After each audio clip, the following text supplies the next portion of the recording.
Welcome to this Nestjs amazing course where we will talk about not just how to get started with Nestjs, but we will connect with MySQL database. We will understand the core component of Nestjs, and we will also do the authentication with the passport package and the JWT to create the token.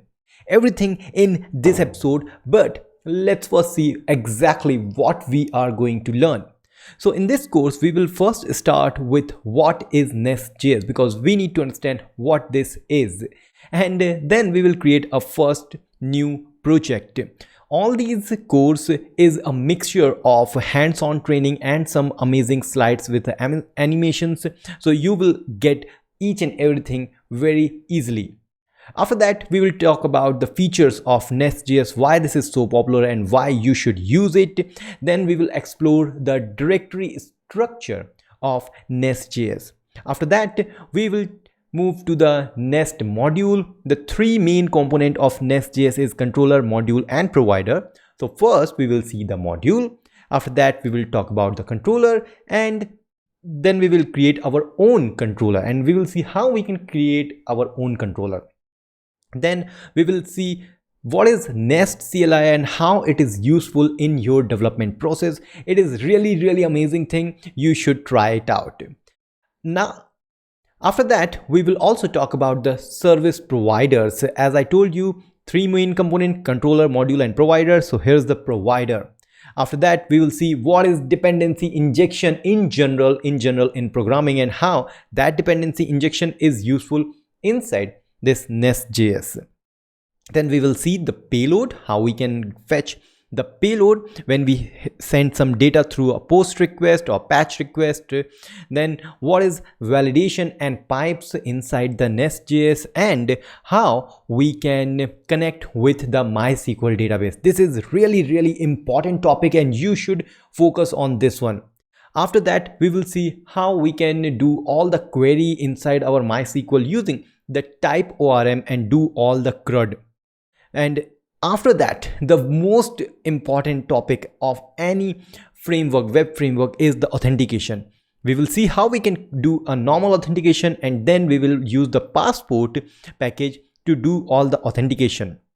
But when user is logged in, we need a token. So we will use the JWT package to create a JWT token, and after that we will use that token to pass the token inside the bearer, inside the header for authentication as a bearer token, and then we will create a protected route, and finally we will able to access that protected route only with the token. If no token, no access.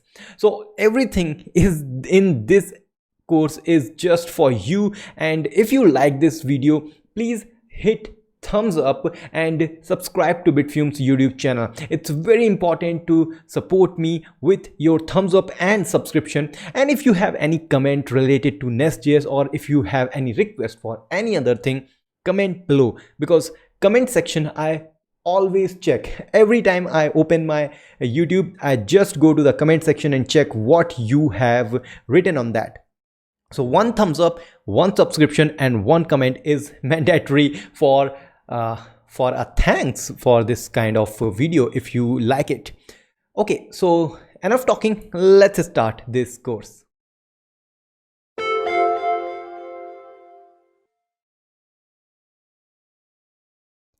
Nestjs is an amazing framework. It's a progressive Node.js framework for building efficient, reliable, and scalable server-side application. And this course is going to take you from starting from what is Nestjs to creating a nice little application. And with Nestjs, don't get confused with Next.js, because Next.js is a front-end React framework, while Nest.js is a Node framework to build server-side backend applications. So let's start with our first topic. What is Nestjs? Now, As we know, Nestjs is for building efficient, scalable Node.js server-side application. It is progressive JavaScript is built with fully support of TypeScript. This means the Node.js, which is a really powerful thing, TypeScript, which is another powerful thing, and when these two power combined, there is a blast, and that blast is called Nestjs. It combines elements of object-oriented programming, the functional programming, and functional reactive programming. So all the core principles and the rules and the basics of programming are already inbuilt inside of this Nestjs framework. Under the hood, Nestjs make use of robust HTTP server frameworks like Express.js, which is the default one, and if you want to use Fastify, then you can switch from Express.js to Fastify. So this Express, which is nowadays a synonym for Node.js, is really powerful Node.js framework, and over that this Nestjs is built. But why we need another framework over a framework? Express.js never tell you how to organize your application. So when your application become bigger, you will feel like how to organize, things are getting complicated, directory structure is not good, and the new team members will feel like, what is this? But with the Nestjs, everything is organized, everything is properly suggested, like where you put the controllers, where you put the routing, where is the service, and everything is up to the place.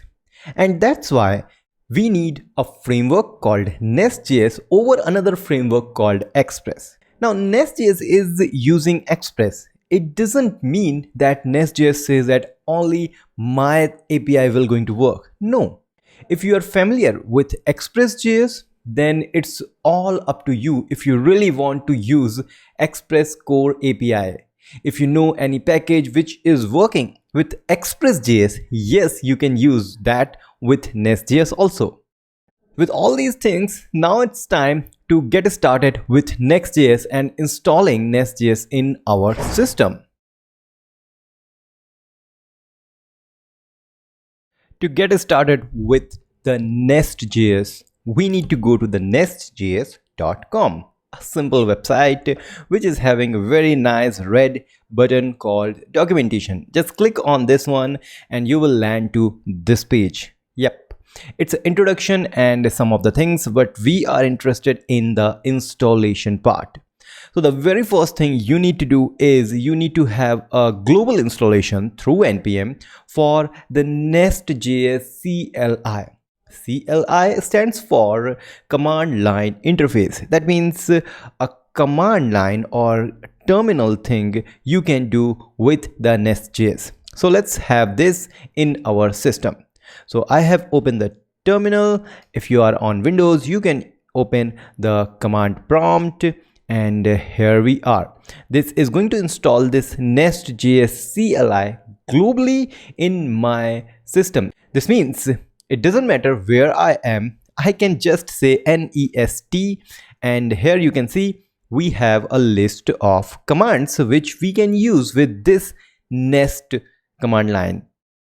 So what we can do, we can first say new, which is to generate nest application.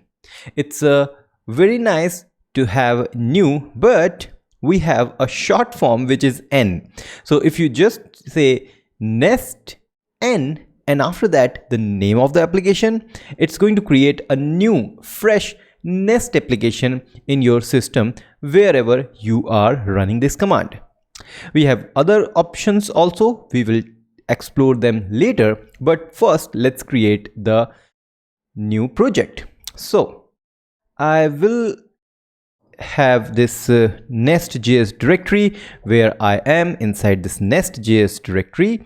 So I'm just going to say here like nest, then I can say new, but I want to use the short form, which is N for the new, and I will say my app. This is the name I have given. You can name it anything. When you hit enter, first it says we will scaffold your application in few seconds. It has created some of the things, but at last it says that which package manager you want to use.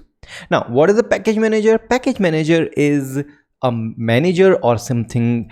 Think about this as something which can install any JavaScript library or uninstall any JavaScript library in your project. So we have npm, we have a yarn, or we have a pnpm. So I'm familiar with npm. You can use anything, it totally doesn't matter. So let's hit enter, and then it says installation in progress. So it's doing the npm installation. Once this is done, we will be able to use our Nestjs application, and we will open that with our VS Code. Now finally, our application is here, the project is created, and we can just cd into my app, and then we can start. But before that, I just want to open. So first let's go inside this, and then I say code dot, that means open this project with VS Code. Here I am, and here is the full directory structure. You can see git ignore is there, that means git is initialized, and all these things are there. That means if I can open the terminal, and by the way I have the shortcut for this, you can open terminals from here, new terminal, like this. So what you can do here, you can say git status, and it says that hey, all these things are not yet committed. So I will say git first add all, and it has added to the staging. Then I say you can see staged all these things, and then I can say git commit with a message of my first Nest app. Okay, so it has done with all these things. Don't worry about that password thing, it's not for you, it's just for my system. Okay, so everything is now clean, and here we are. But what else we need to do? Once we have created the application, we need to run this command, npm run start. So I say npm run start. While this is doing our magic, let's open the package.json, and here you can see we have scripts we can run, and the script we have just ran is this start, which is a nest start. By the way, we know that we already have this nest CLI, command line interface. So can we use directly this thing? Obviously yes. So you can see we have this running, it's on localhost 3000. So I can open localhost 3000, and you can see we have this hello world printed here. Where is that? I need to zoom out, it's too zoomed. Yeah, hello world is here. Okay, so I can just press command and C to kill this server, and I can now use nest start instead of npm run start. Both are exactly same, so yes, it is going to be exactly same. And how do I know that nest start is there? One is obviously from this package.json. Also, if I can just run nest, and we get all these things, and we have this start command here which says that run nest application. So this is all about starting, and so easy how to get started with Nestjs, how to create the fresh project for the Nestjs.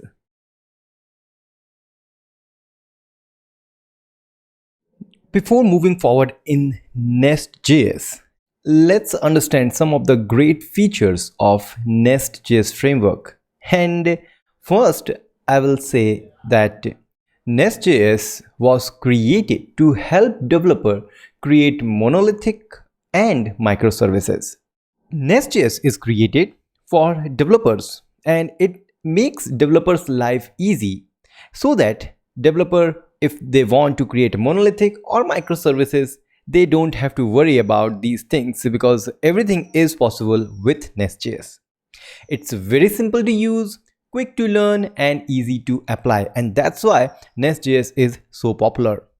It leverages the TypeScript, which is a strongly typed language, which is a subset of JavaScript. Now, if you don't know about TypeScript, I have a full tutorial of the TypeScript. You can check out Bitfume's TypeScript videos.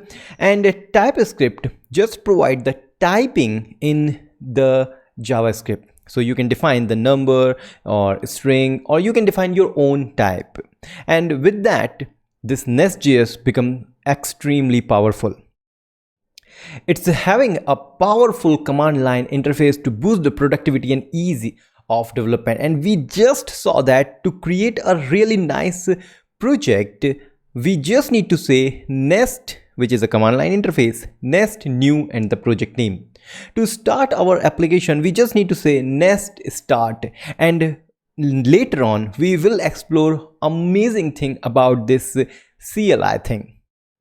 After that, Nestjs support dozens of Nest specific modules that help you to easily integrate with common technologies, concepts like ORM, Mongoose, GraphQL, logging, validation, caching, WebSockets, everything is there. And this means it's a full package of web framework. Nestjs not only just provide you ability to create any server-side application, it has also provide you the unit testing. That means you write your test to ensure that any feature is not breaking when you go into the production. And with a great documentation, everything become easy. And the power of any software, any open source, or I think any product is limited or is not popular, I can say, when it doesn't have a good direction or documentation.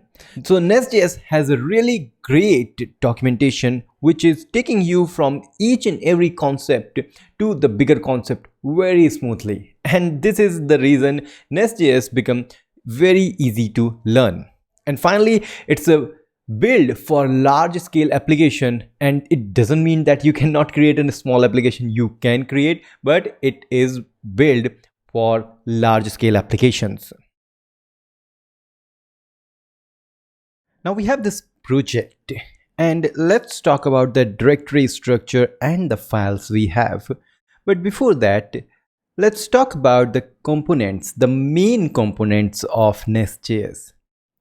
So in Nestjs, there are three main components, which is controllers, providers, and modules.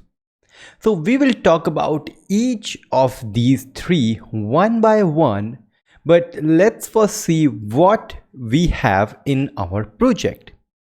So starting with the package.json, which has a lot of other scripts other than the start we have already seen. So when you say start dev, then you don't have to restart your server. It will watch for any changes if you do in your project. The debug is for debug mode. Prod is for creating the production ready application. Some of the linting, so that styling and linting. Then we have a test watch, test coverage, and all other test related things. And after that, we have some dependencies. So Nestjs common, which is a very nice package. We will use many things from this library. Then we have a core, then platform express. As I told you, Nestjs uses Express as the default HTTP server. Then we have some other things in this Nestjs framework. Now, after that, we have the tsconfig. Tsconfig is the TypeScript configuration. We already know that Nestjs has the power of Node.js and the TypeScript. And that's why we need this TypeScript configuration, which is obviously related to TypeScript, so we don't have to worry about it. After that, we have this nestcli.json, which is just having some like nest CLI related information. And this is actually saying that when you say something related to the Nest CLI, where it's going to produce the files. So with the Nest command, you can create some of the files, like you can create the application, you can create the controllers, providers. So where it should create? So here is the src directory, which is this one. So it will create the Nest CLI, will create the files inside this source directory. Okay, then prettier, then gitignore, eslints are common thing. Then we have a test directory where we have the jest configuration. Okay, so it uses the jest framework for testing, and this is a very little test, a demo test it has given to understand how the testing works in Nestjs. Then we have this very amazing and the very important directory called src, the source. And any JavaScript project starts with either index.js or main.js. So this Nest starts with main.js. Inside this main.js, there is two things going on. First, you can see this is app listen 3000. If you are familiar with Express.js, you may have seen this kind of code, which is to start the server or start the local server, I can say, which is extremely important. And this is inside a function called bootstrap. And finally, we are calling this bootstrap function. Now, other than this creating a server with a localhost 3000, we are doing another thing, which is called Nest factory create. That's okay, but we are passing this app module. Now remember, we said that there are three main components in Nestjs: controller, provider, and modules. So we come up with this module thing. So this app module is coming from app.module. Where is this? This is on the same directory. So app.module.ts is here. So the job of this main.ts file is to load app module and start the server. You can change your server settings or server port just by doing this. And then if you say nest start, I can do like this, and it will start on localhost 3001, not on 3000. So if I reload, it says offline, but on the 3001 we have the hello world. Let's get back with the 3000 and close this main.ts, because now we need to focus on app module. Okay, let's open this app.module.ts. Every file is having extension of ts, which is for TypeScript. Now we can see this file is just a simple class or an empty class. If I remove each and everything, you will see that this is just a normal class exported from here. And here we are importing that app module and passing it to Nest factory. So what makes this class as a module? So let's undo, and we have this decorator of @module. Okay. This is extremely important. Whenever you want to make any JavaScript class as a module, you need to add this @module. Now, this module, app module, is having two important things, which is loading the app controller and app service. Now, where is app controller and app service? On the same directory. You can see app controller and app service are here. So let's close this app.module.ts and open app.controller. Now, once again, if I remove every other thing, this app controller is just a normal class, which is exported here, and inside the app module, we are importing this. But to make this as a controller, we need to use the decorator called controller. And this makes this class as a controller for Nestjs. Similar to this controller, we also have this app.service.ts. And once again, if you see this, if I remove everything, this is yet another a simple class, which is exported here and imported in app.module.ts. Cool, but what makes it as a provider? This injectable decorator, and this is extremely important once again. So we saw that to make things very easy, Nestjs has very little decorators provided, which makes or which add the metadata to the class, and that metadata defines the purpose of that class. If I use injectable, then class become provider. If I add module, the class become module. If I add the controller, the class become a controller. And at the same time, we also have appcontroller.spec.ts, which is a testing file for this controller. That's really cool. But we have seen that if we go on localhost 3000, I can restart it like here. So if we go to the localhost 3000, we have this hello world, but from where this hello world is coming? For that, we need to go inside the app controller, and you can see we have this get @get, and we are not passing anything. We have some class name, we have some function name called get hello, and then it says this.service.getHello. And where is app service? We know app service is here, and inside this app service we are calling this get hello function. So go here and you can see, yes, we have this get hello, which is returning hello world. Now let's change it to hello bitfumes. Now it has changed, but it has not detected the change. Remember, we need to restart the server, or we can simply say npm run start:dev. Once we do this, it is start watching any changes, and now if I reload, it has hello bitfumes, and now I can do another change, hello bitfumes Nestjs course. Now as soon as I save this file, you can see it has detected the change and restarted the server quickly, and now if I reload, you can see all the changes are reflected here inside this browser. So this is the way we can understand and we can see how this Nestjs is structured, what are the classes we are doing, and what is there.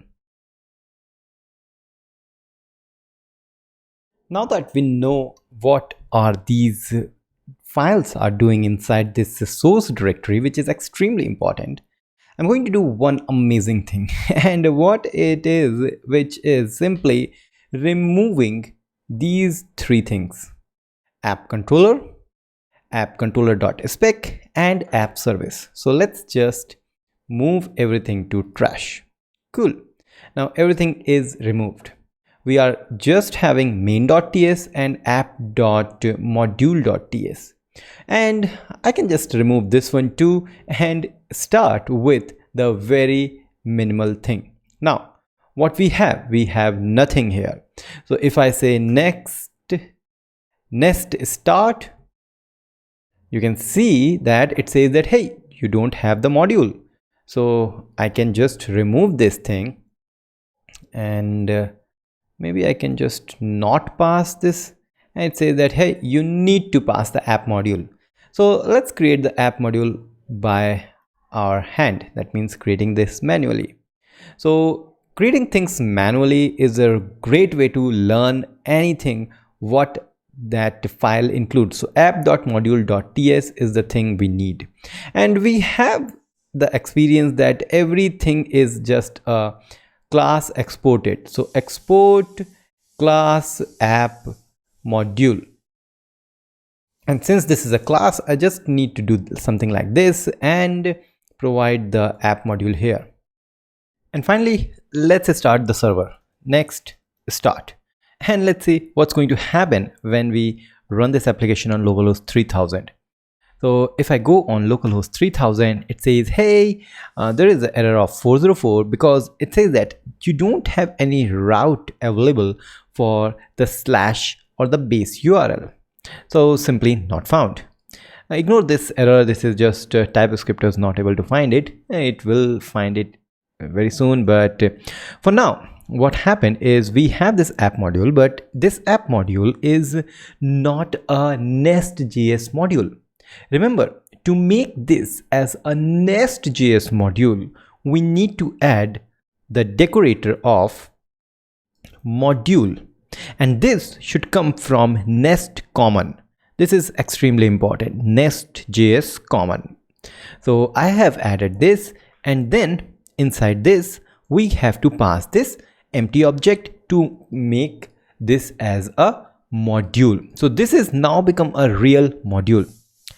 Now I want to make this as a npm run start dev so that whenever I do any changes, it will detect and restart the server. Still, we are not having it, but let's go on the slides and understand about the module a bit more. So modules in Nestjs is very important part. A module is a class annotated with module decorator, which we already know. Each application has a root module. So when I say root module, that means I'm talking about the app.module.ts, which is directly inside the source folder. Okay. And that root module uses a starting point to resolve the application structure and relationships. So why it resolve everything? Because we know in our main.ts, we are actually creating the Nest application using this app module, which is this app module, which is the root app module. And that's why it is very important.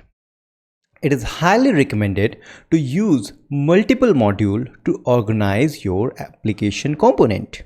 Now, what is this multiple module? Now, suppose I want to create a user related controller and services.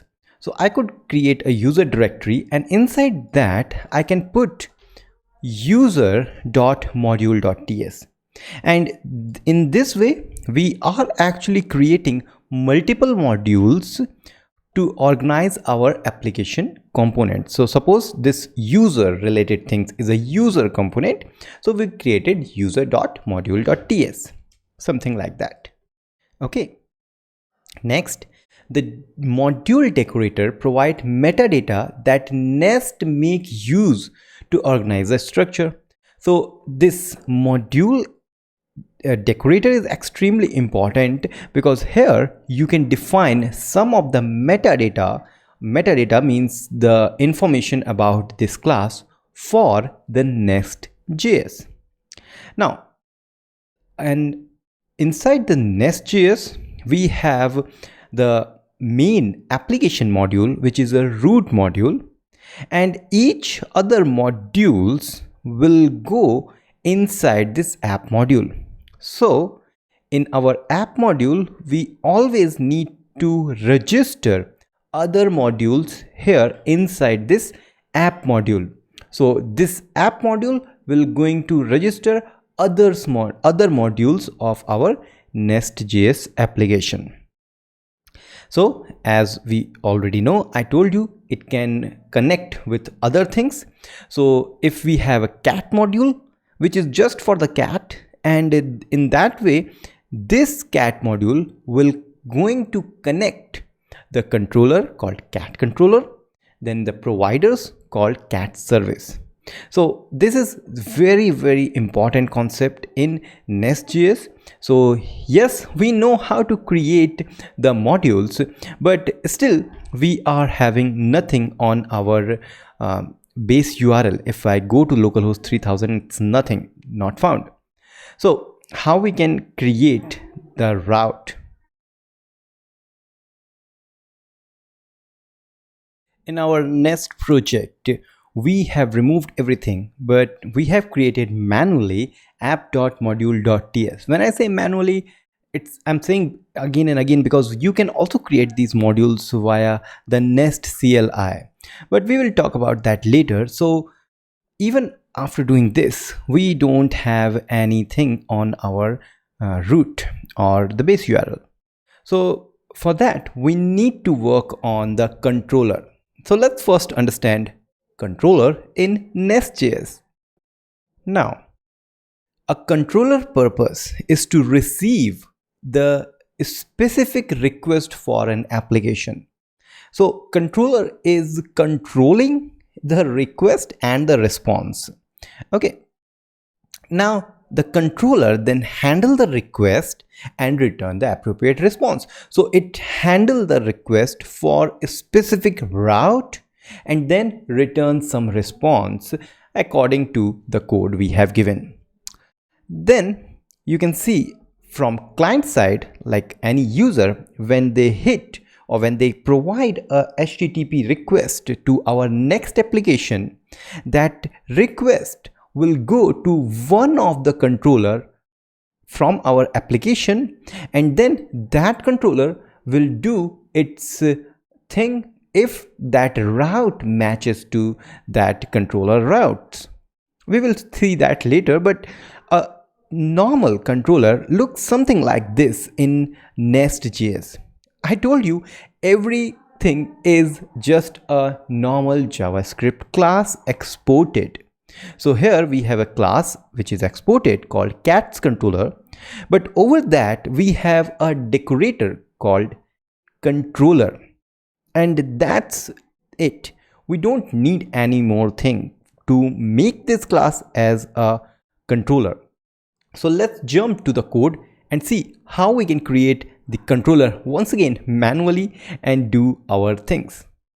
Let's go to the code, and here I'm going to create app.controller.ts, ts for TypeScript. Now I told you we need to create a class called app controller. That's a simple thing. And now to make this class as a controller, I have to say a decorator of capital C controller, and once again that will be coming from Nestjs common module, and that's it. So yeah, we have a very nice controller. Now this has become the controller, but is this going to create any route for us? Okay, so let's see, the server is running. Let's go and reload this page. Still nothing is there. So what actually we need to do inside this controller, we need to create a simple function which should return anything. So I'm going to first write a function called getUser. Okay, and this is a very simple function which is going to return I am a user. Simple. This is very nice, but is this going to work? You can see the changes are detected, but if I reload, still nothing.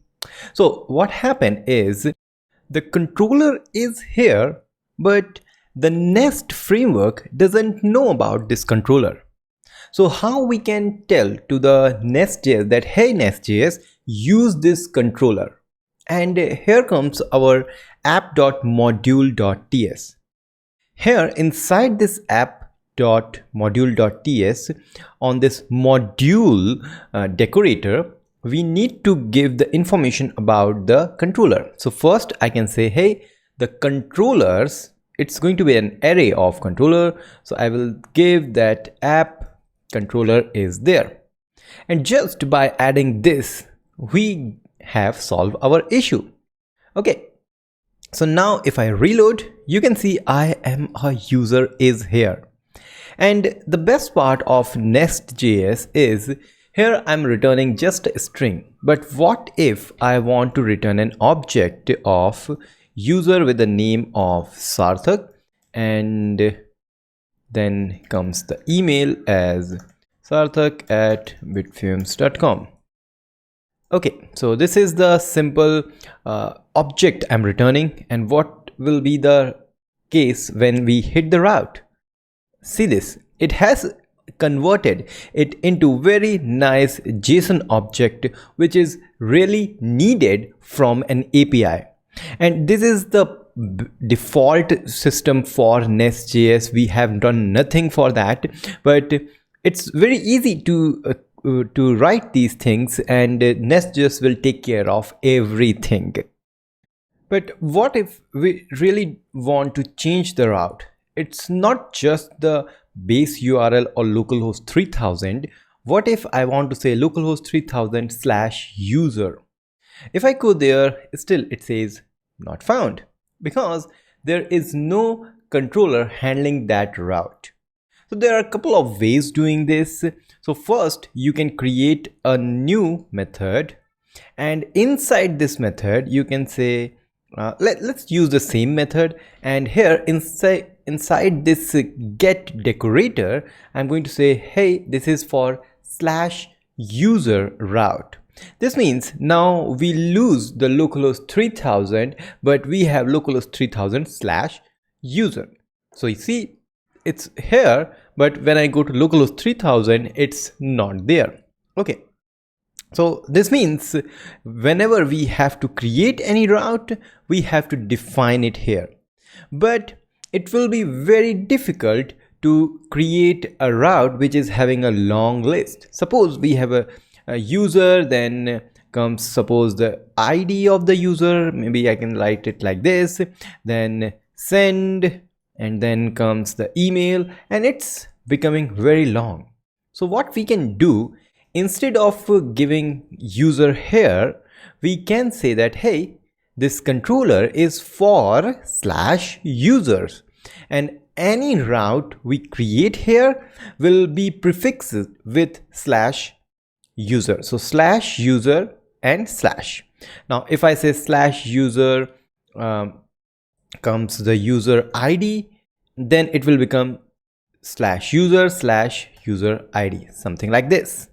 Okay, so let's try with the base one, and we have defined the user here, and if I go reload, not working. But if I go here on /user, yes, it is working, because now we have defined the base route on the controller.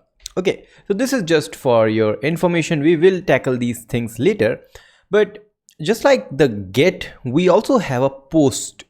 So when we talk about the post, that means we are creating something. That means we are storing the data into the database.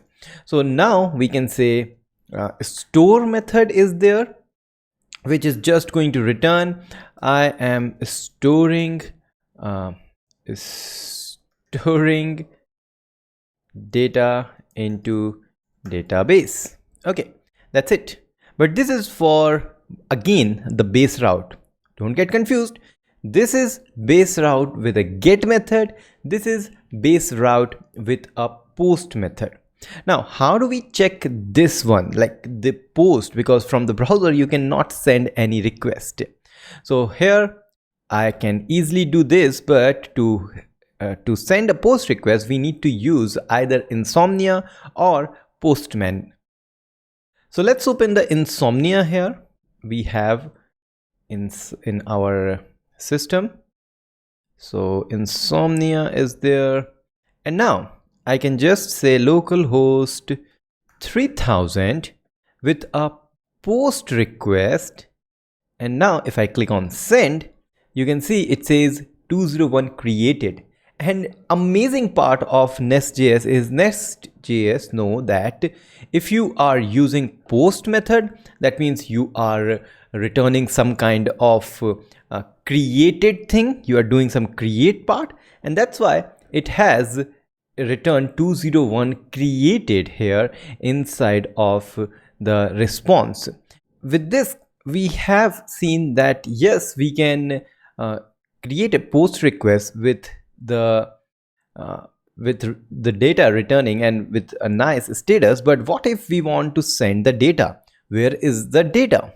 So you can get the data here inside this store method by saying that, hey, there is a request, and once again from Nestjs common, and I can import it. I can say request, and the type is the request. So here we have to actually use this and request is never used, so I can just return the request. And now let's see what's going to happen here. So when I click on send, something is wrong here. It says request is not defined. Okay, so I have not imported it. I thought I have already imported it. So it's a request from Express, and now everything is good. Click on send, and once again 500 error. This time it says that circular structure to JSON, so it's having problem with this thing. So what we can do to check what we have, I just return the request and then the request object I can log so that I can see here. So once again click send, request is there, but all the request data is, you can see here inside this. But inside the request we have the body also. So request dot body, let's do this. Once again click on send, and this time you can see whatever we have sent from our Insomnia comes here. Now we can just return this like here. Okay, so click on send. Yep, the data we are sending from here is reflected back here. Now since we have the data, we can do anything on this data. But apart from these things like getting the route and creating something using the post route, there is one more important with the get request for, with a capital G, for a user with the ID. So maybe I can say that, hey, give me the user ID and return that user. So get user, I can say get users, and this will be get user only, a single user. And this route will going to have the parameters or params. So then we can just search for params. Param is user ID, and user ID is going to be a number. So comes with number, something like this. Return user ID, and let's see what's going to happen when we send a request on localhost 8000 plus 22. Send, and now it says, hey, there's no post request. Yes, there's no post request because we have a get request for that. Click. Once again it says slash 22 is not there.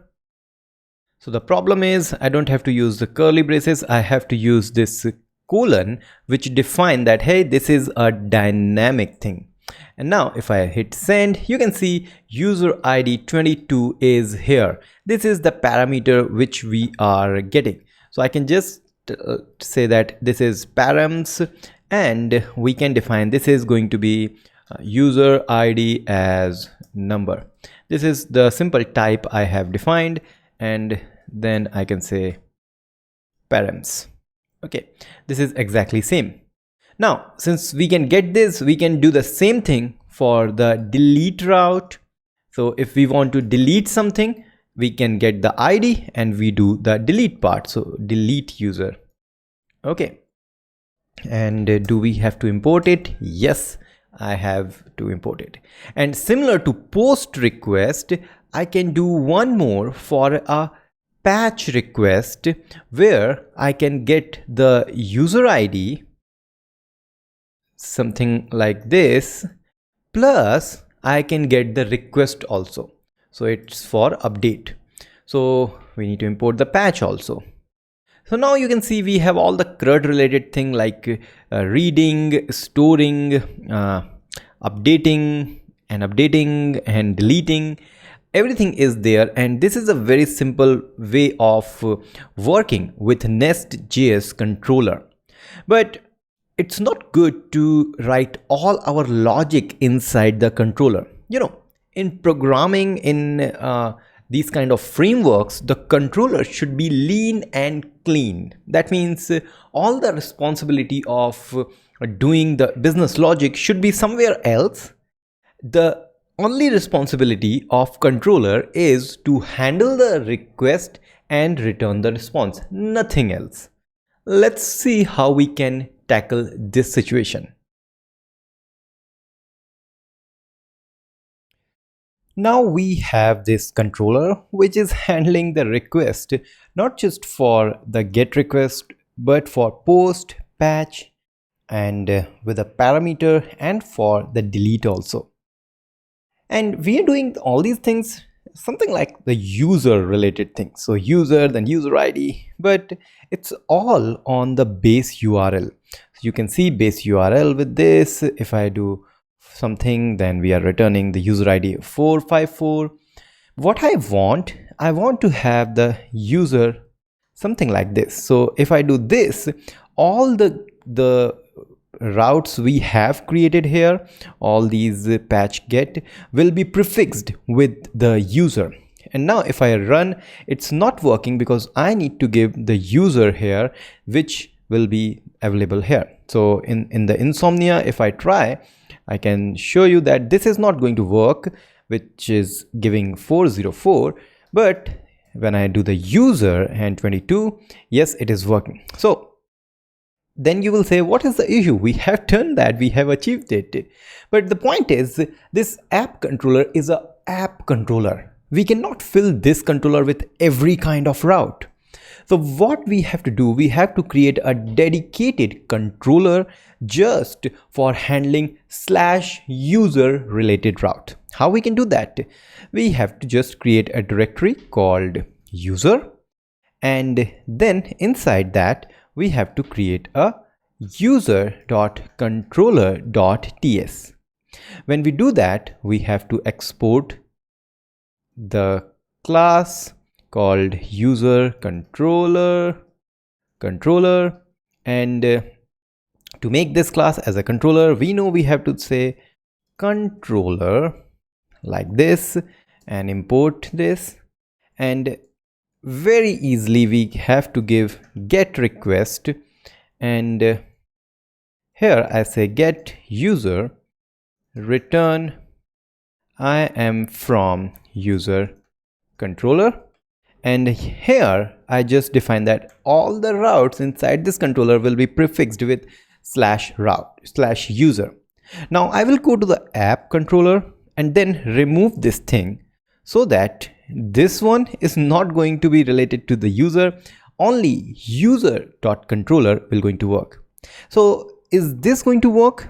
Let's see. If I go, let's go on the Insomnia, and we have /user/22. Run it. It's not working because we just have to give the /user.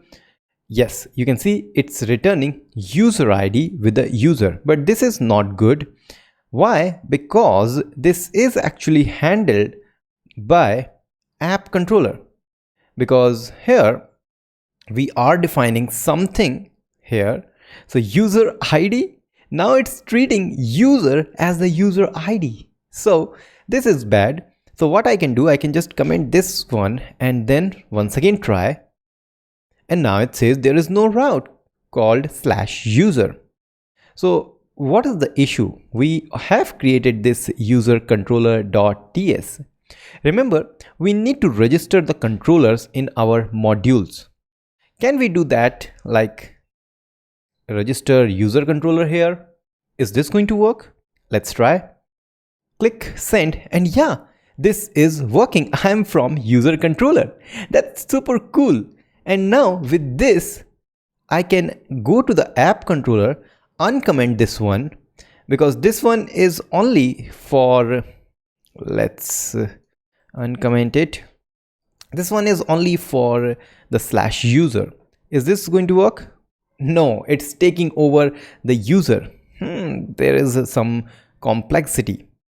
So what we can actually do, we can move all these route from here, from the app controller to the user controller like this, and obviously importing each and everything. So this should be get is already imported.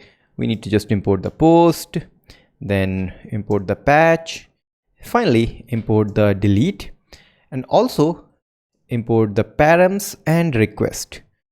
So request comes like here.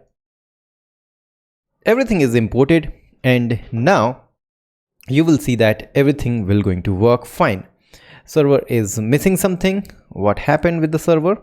Server says that request is not defined. I have forgot to import the request from the express.js, and everything is fine.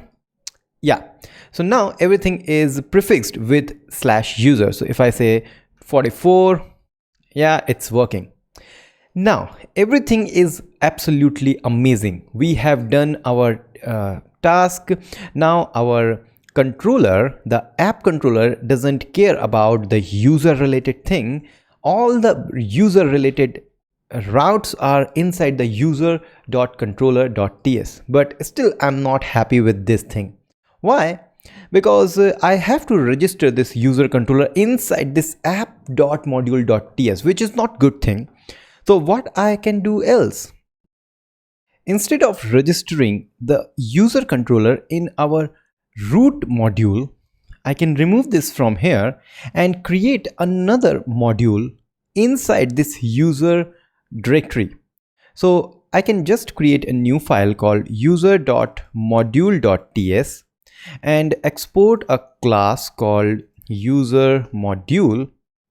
And this class, since this is going to be a module, I will annotate it with this decorator and with a capital M and import this module. This is going to have the controller defining here. So user controller. Now the controller definition is inside the user module. Now we can just register this user module in our root module. So how we can do that? Instead of controller, I have imports. So I can just say importing user module. And with this, we will be able to have the exact same effect on our Insomnia. So if I run it, you can see it's there. If I just comment this import, you can see it's not there. So everything is now dedicated to the user module. Now it's user module's responsibility to where is the controller, where is the service, what else we are using. The root module doesn't care about how you have used the user related things. It only cares that, hey, I have to import user module, and user module will take care about every other thing. Okay, so this is good, but this is not that good. We can improve this one and we can do these things very fast. How we can do? Let's see. Till now we have done everything by hand. That means creating a file, adding all these decorator, adding each and everything from our hand, doing everything manually. So that's why we have this user directory where we have the user controller and the user module. Now I just want to change this, so I'm just adding an underscore so that I'm not using this right now. So what I want actually, and okay, so it's asking for import, so I can just remove this import from here, so that now this user directory, user controller, user module is not having any use because I have deregistered or removed from the root module. Now what I actually want, I want to create this controller and the module not by hand but from the CLI, the Nest command line interface. So when I just say Nest, you can see we can generate or just use the G flag to generate a lot of things: application, class, configuration, controller, decorator, filter, and a lot of other things. So what we need a controller. Okay, before that, what we need a module. So we need a user module. So how we can create that? So I can say Nest G for generate, and then I say module. And what is the name of the module? I will give the name as user. And I'm not going to give user.module because Nest CLI know that you are going to create a module. It will prefix everything. Just give the name. So Nest G for generate, module, and the name. When I hit enter, you can see it has done two important things. It has created this user.module.ts inside of this user directory. This is absolutely important, and it has registered that module inside the app.module.ts. This is super amazing thing. Now you can see user module is there. It's exactly same what we want, and in our app.module.ts it's already imported. That's so great. Now we need to create a controller. So how we can create a controller? It's very easy. Once again, Nest generate controller, and similar to that we need to give a user the name only, and everything will be the same. So if I hit enter, once again it has done three things, not a two, it's three. It has created a file called controller. It has created a controller spec, that means a test file for the controller, and also it has registered the controller inside the user module. That's so great thing.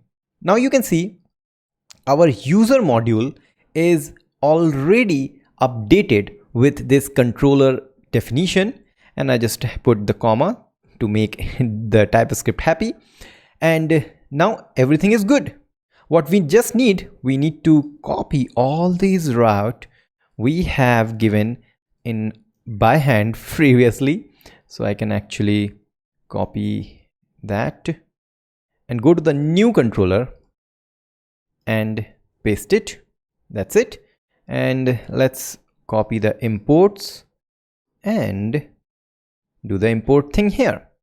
Now everything is exactly same, so I'm going to remove the old user which we have created by hand, and now we have a new user directory which is created through the Nest CLI, and everything should work absolutely fine, because now if I go try to run it, yes, everything is working as it was before.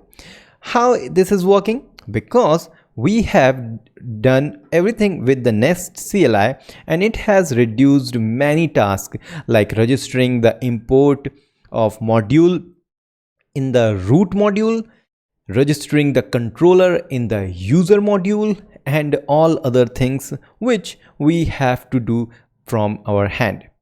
And it has also created very nice testing directory which is going to be helpful for test of our controller.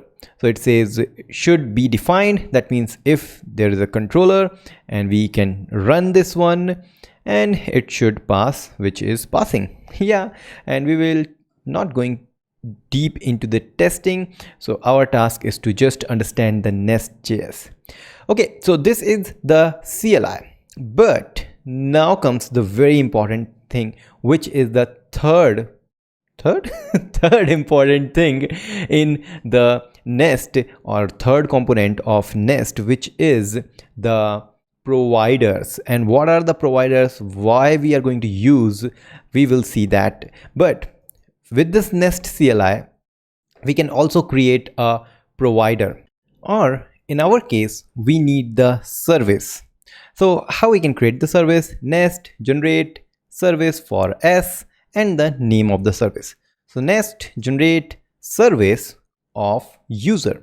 So service for user, and you can see in our user directory we don't have any service. So let's hit enter, and it has created three things. One is a spec file for service, one is the real service file, and updated the user module. If I go on the user module, you can see on the provider list there is a user service, and if you remember, we know that all the services are injectable. So we are going to talk about this service, why we need it. Let's see. With the use of Nest CLI, we have created this user service.ts. It's a normal class with a decorator of injectable. But what is the purpose of this? If we go to the user.module, it is registered as a provider. So user service is a provider. Provider, that means it's providing something. But in our case, what this is providing? So the name suggests user service. Remember, I told you the job of controller is only to handle the request and give the response. Nothing else, no business logic, nothing. So all the fetching of the things, the data from the database, storing things, every other thing should be on this user service. And this user service will provide because it's a provider. So user service will provide all the business logic to the controller. So how we can do that? But let's learn about the providers first. So provider in Nestjs. Providers are a fundamental part of Nestjs, and providers are just a plain JavaScript class that are declared as a provider in a module. Just like in our user module, we have defined this user service as a provider. And I told you that classes such as services, in our case user service, repositories, helpers, can be treated as the provider simply by adding the injectable decorator, which we have seen like here. Okay. After that, providers can be injected through a class into the class through constructor. So how we can use these providers? By having or by injecting them into the constructor. Nestjs will handle the resolving the dependencies and making dependency management extremely easy. How this is going to work, we will see in a moment. And this is the thing. So it's very easy and a simple, you can say, example of this service class is something like this. This is exactly user service, is a cat service. Here we have two function. One is for create, one is for find, and doing all the business logic here inside of this service class. So this is the providers in the Nestjs. So how we can use this? First, I want to create all these function related things like get user. What it's doing? It is returning a single user. So instead of doing all these things here, I can copy from here and move that logic inside this user service. So I can just create a function called get user and return this thing. Now you will say that what is the difference between this get user and the function here inside this get user? So you can name this service get user function, you can name it anything. You can just say get because it's a user related thing. We know we are inside the user service, so we can just say get, nothing else. And now we want to use that function here. So it should be like, I can comment it for now. It should be like user service dot get. We want to do this kind of thing from our controller. In that way, controller just need to know only one thing. Hey, if you come to the get user route, I want to call this function. I don't care what this function is doing. I don't care what the user service will do. I just want to call this, nothing else. Okay, so how we can use the user service inside of the controller?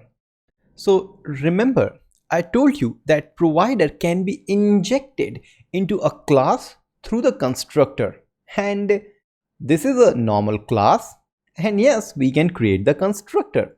So what if we create a constructor, and inside this constructor I can simply provide a private variable called user service, which is a type of user service. Now if this is a confusing to you, let me give you a better example. So what if I create a const, actually private user service like this. I have created normal variable. Now from the constructor, I will say, hey, this is a constructor, and I will use the user service, which should be user service like this, and then we should say this dot user service is equal to user service, and this code, all these things is exactly similar to this code. Okay, so I can remove this and we have a shorthand. Now this is user service which is injected into this user controller. And how I'm saying injected means we don't have to care about the user service here. All these things are handled by Nestjs. Nestjs, when come to this user controller and it see that, okay, inside this controller, the developer need the user service, I'm going to instantiate it. So let me give you another example. We can also do this something like this. I can say that, hey, user service is a new user service, something like this. Okay, so this is the way we are doing this. Okay, so we have this user service which is working. Now what if we comment this and uncomment this, and then I say this dot user service dot get, and obviously in our user service we have a get method which is returning this object. Is this going to work? Let's see. First, server is having no issue. This means if I go to the get request on the user, just on the user, we should get this object returned. Cool. So let's go to the Insomnia, click on send, and you can see we are having this. Now to prove that this is directly coming from the user service, I can go on the user service and I can change something here. Save this file, go here, click send, and you can see Sarthak Shrivastava is there. This means, yes, we are fetching this data from the user service. Now, this way is normal. This is not injecting. We are not doing any magic thing. We, like the developer, is instantiating, creating the object of user service. But Nestjs say that, hey, you don't have to worry about how you can create a new object, because what if this user service needs something else, like object B, and maybe the object B will need object C as the dependency. So that's why all these things will be handled by the Nestjs, by this kind of structure, and we call this a dependency injection. It's injecting, but what we are injecting? The dependency, because this user controller class depends on user service, and that's why dependency, what is the dependency on this user controller? Is the user service. So dependency injection is a concept in programming where we inject the required or dependent classes by doing all these object creation of this class from the framework only. We don't have to do this. So we just change something like this, and yes, it is working absolutely fine.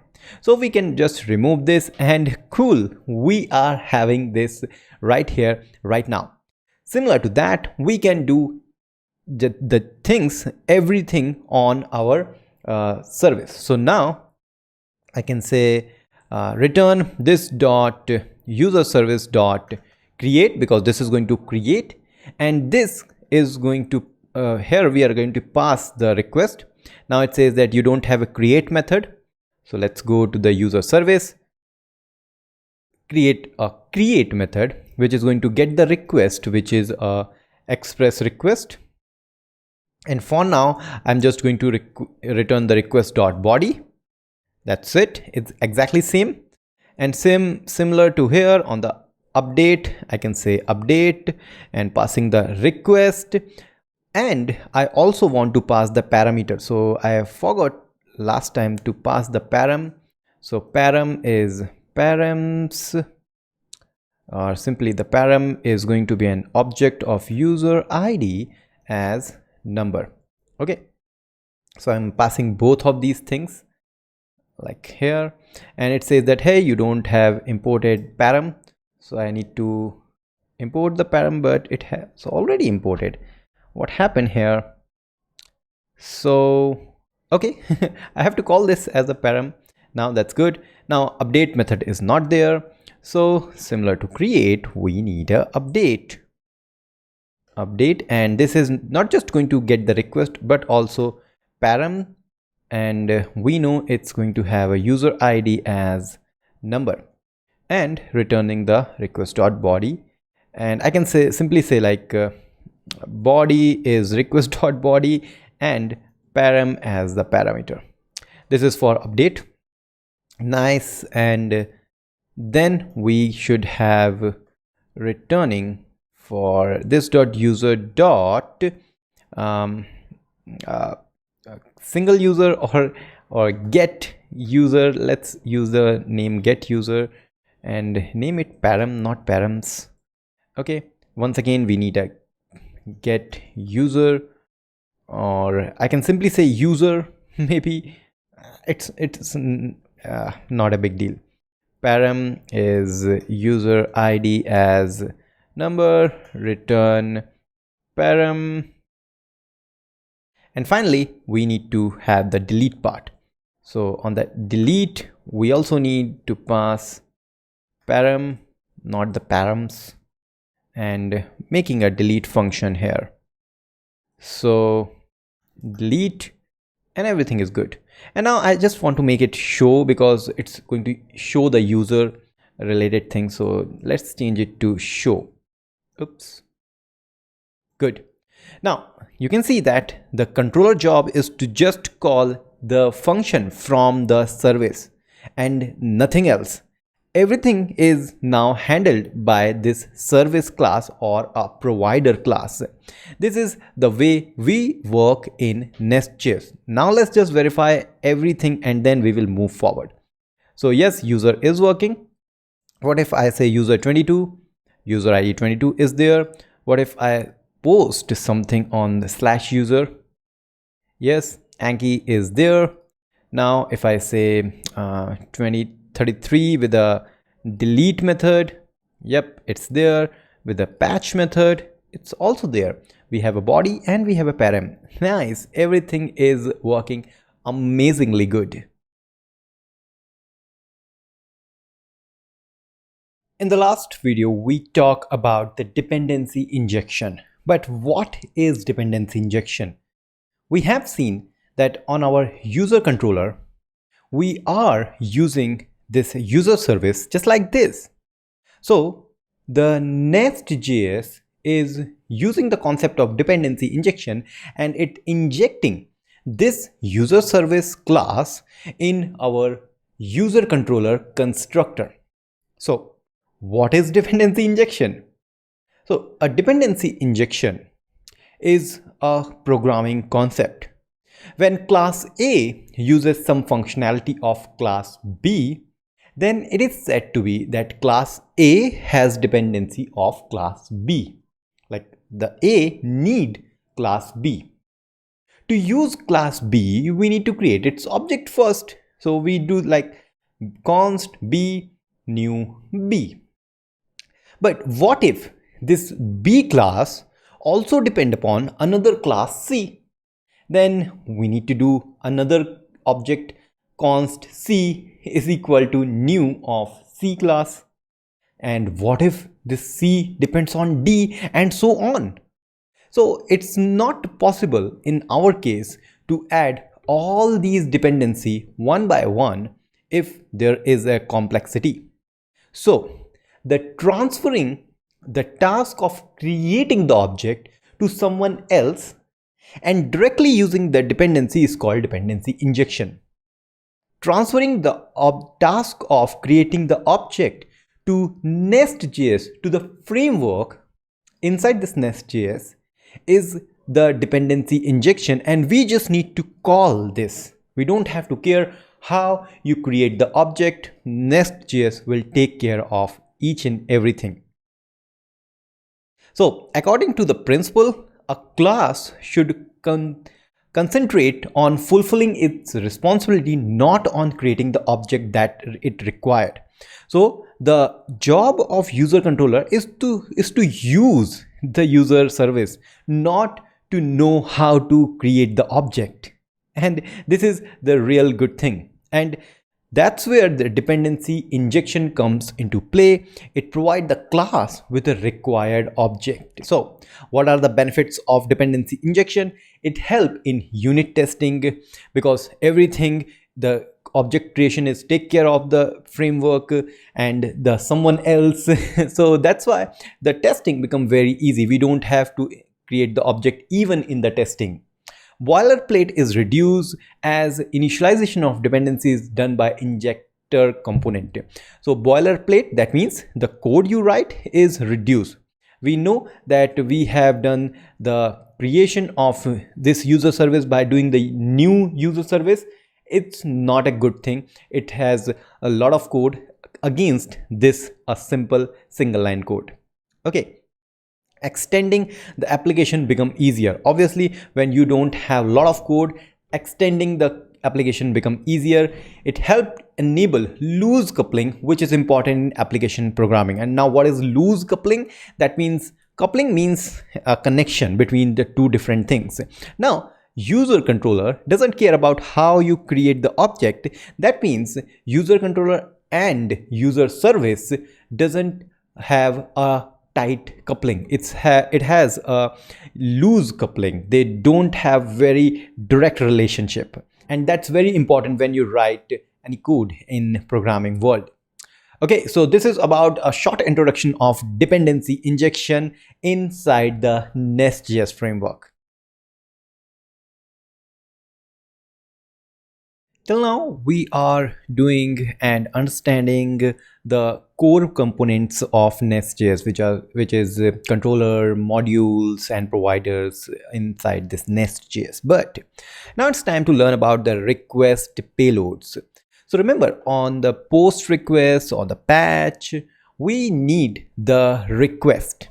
And we did this by using this request decorator, which is providing us the request, and from that request we get the body, something like this. But you know, Nestjs is powerful and it has done one thing for us. For that, let's go to the documentation, and inside this documentation, go to the overview on the controller. On the right side, you will see this request payload. But before that, you can just go to the request object, and here you can see what we did is just like this. Request is a normal request from the Express. But apart from that request, we also have a body. This body decorator will catch only the request body part, and we don't have to do this request dot body thing. And this is really great. So what I can do, I can go to the user controller.ts on the post method where we are doing this request. Instead of that, I can just say, hey, I need a body, which is once again coming from Nest common. And then I can simply say body. But what should be the structure of this body? This is interesting. But for now, I just say any to make the TypeScript happy and just pass the body. When you pass the body inside the service, that means on the service, we don't need any request. We just need the body, and we can return the body as it is. Let's see if this is working or not. So here we have a post request on /user. And if I click on send, yes, we are getting the same data as we already have. So this is super easy and very nice. So we can do the same thing on the patch, because here also we are using the request we don't want. So let's have the body, and we call it body. For now it's anything, and I can pass the body here. So since we are passing the body here, go to the app user service. Here also it's a body, and do the anything, and we don't need the body here. And one more time, go to the /44 with a patch. Actually, you can name it, you can give any number, it doesn't matter for now, it's totally just for learning. And oops, it's a patch request. Now you can see we are back with the same thing.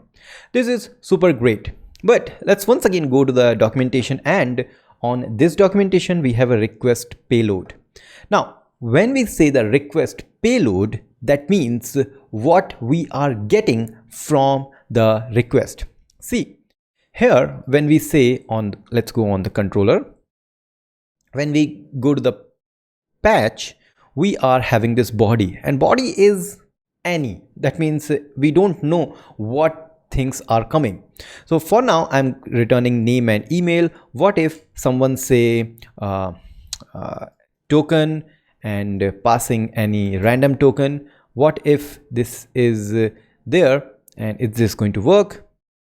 Okay, something is wrong here. So what happened?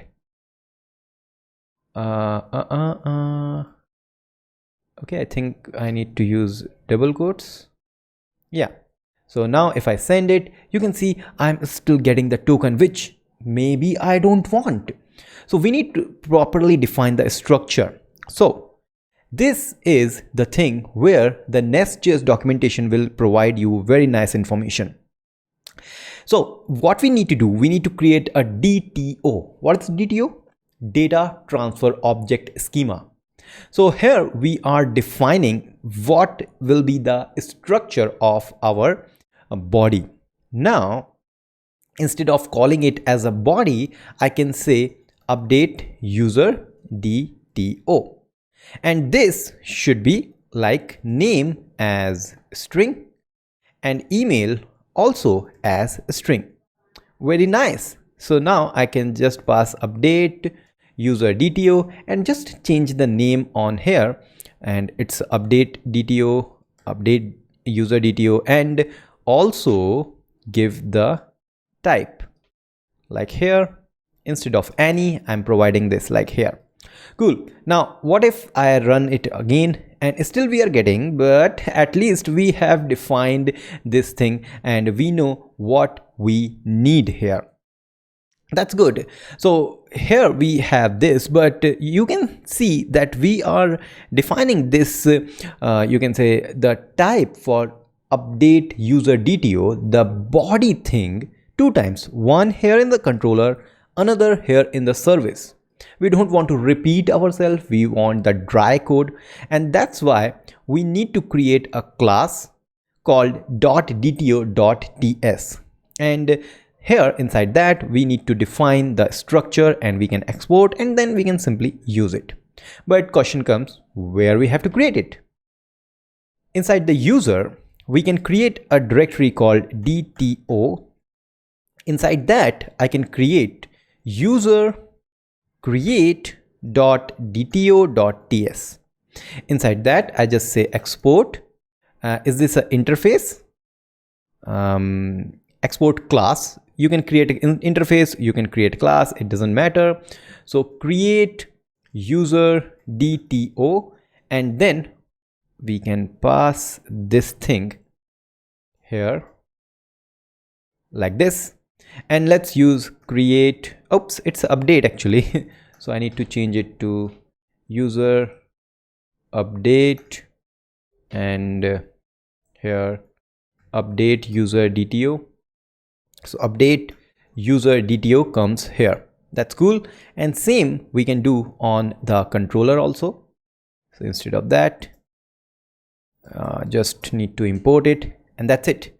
Everything is good. We are back with the same thing.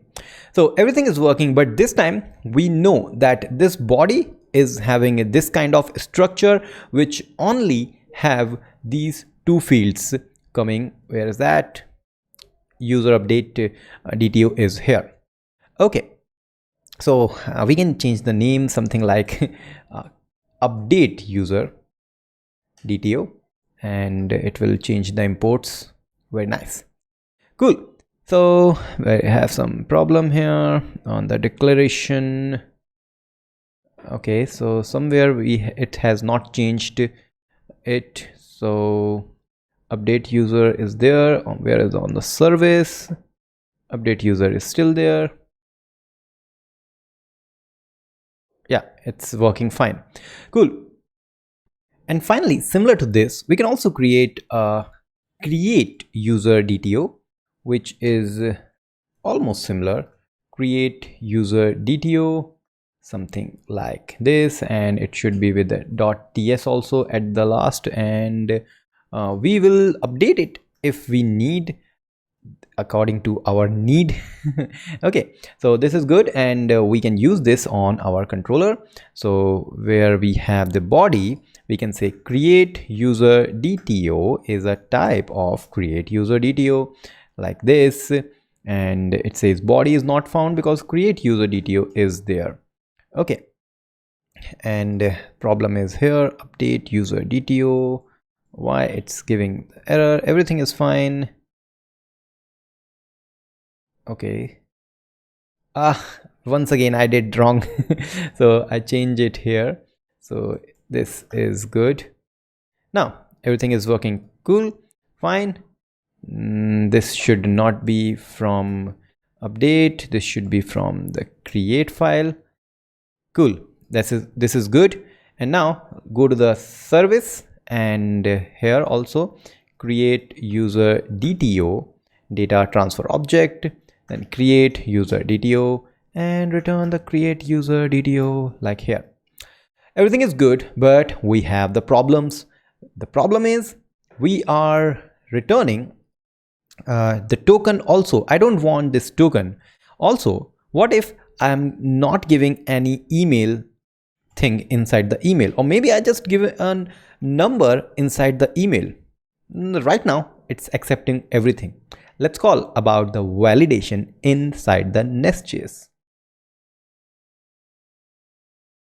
To talk about the validations in Nestjs, once again I can take you to this documentation website, but not inside the overview. Let's go to the techniques, and here we have the validation. Now we can start by validation by installing these two dependencies.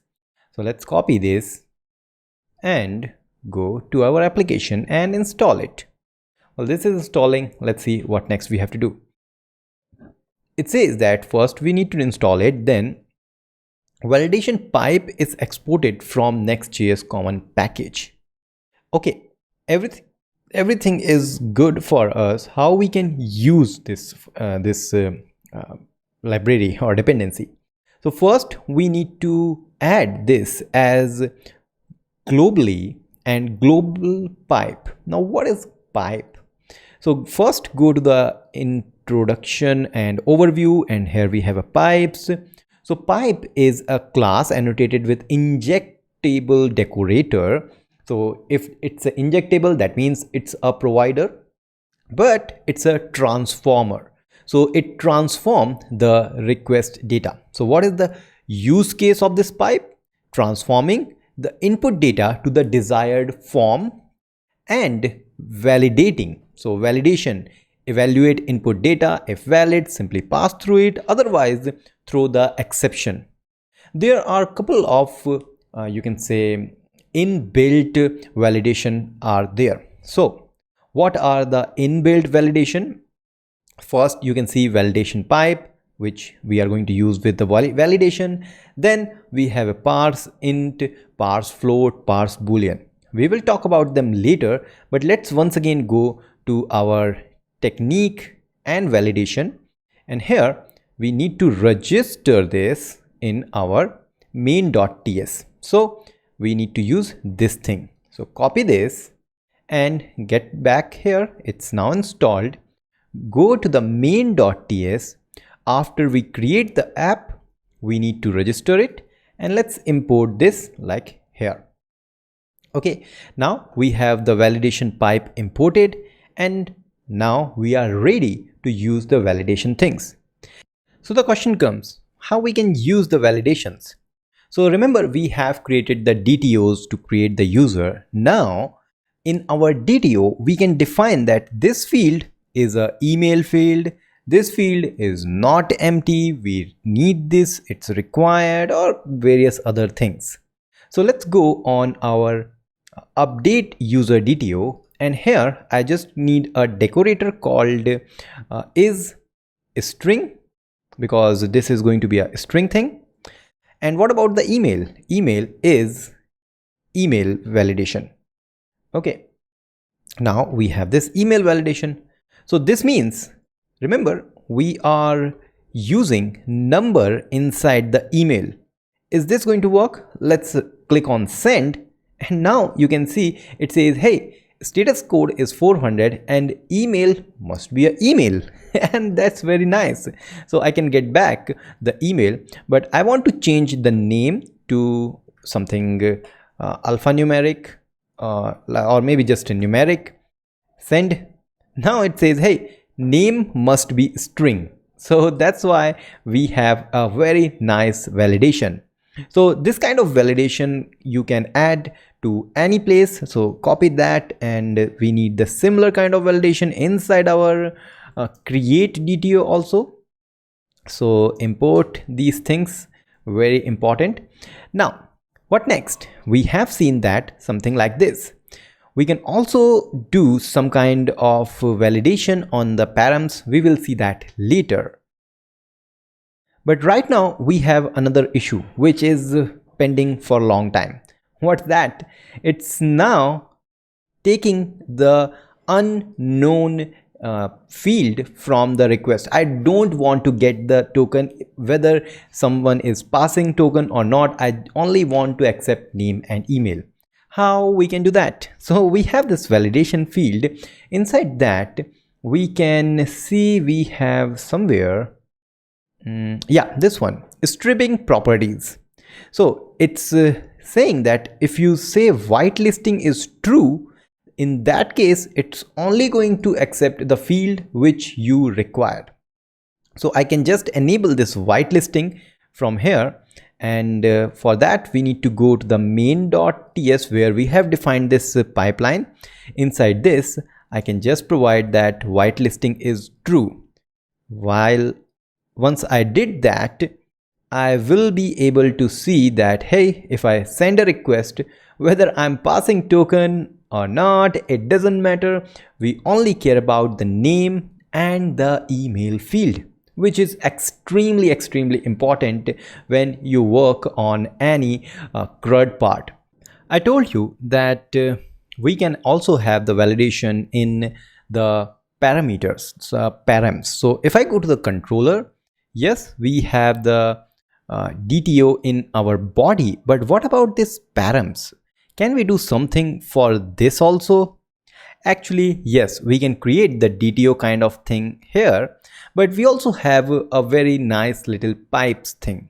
So go to the overview and the pipe. Here we have inbuilt pipes available. So pipe int parse int pipe. What that mean? If we know that user ID is always going to be a number, then we can say parse int. Now for here we can see that when we do a get request on user 44, then we are returning user ID as 44, but here you can see it's a string, not a number. So on this get part where we have get the user, like here we are saying this is a user ID, but how we can add the pipe? Let's go to the documentation, and it says that when you define the parameter, you can define what parameter you actually want to get, then change the type or do the pipe thing here, and then define it like this. So instead of doing the params and user ID like this, I can say that, hey, from this params I only want the user ID, and this is going to be the parse int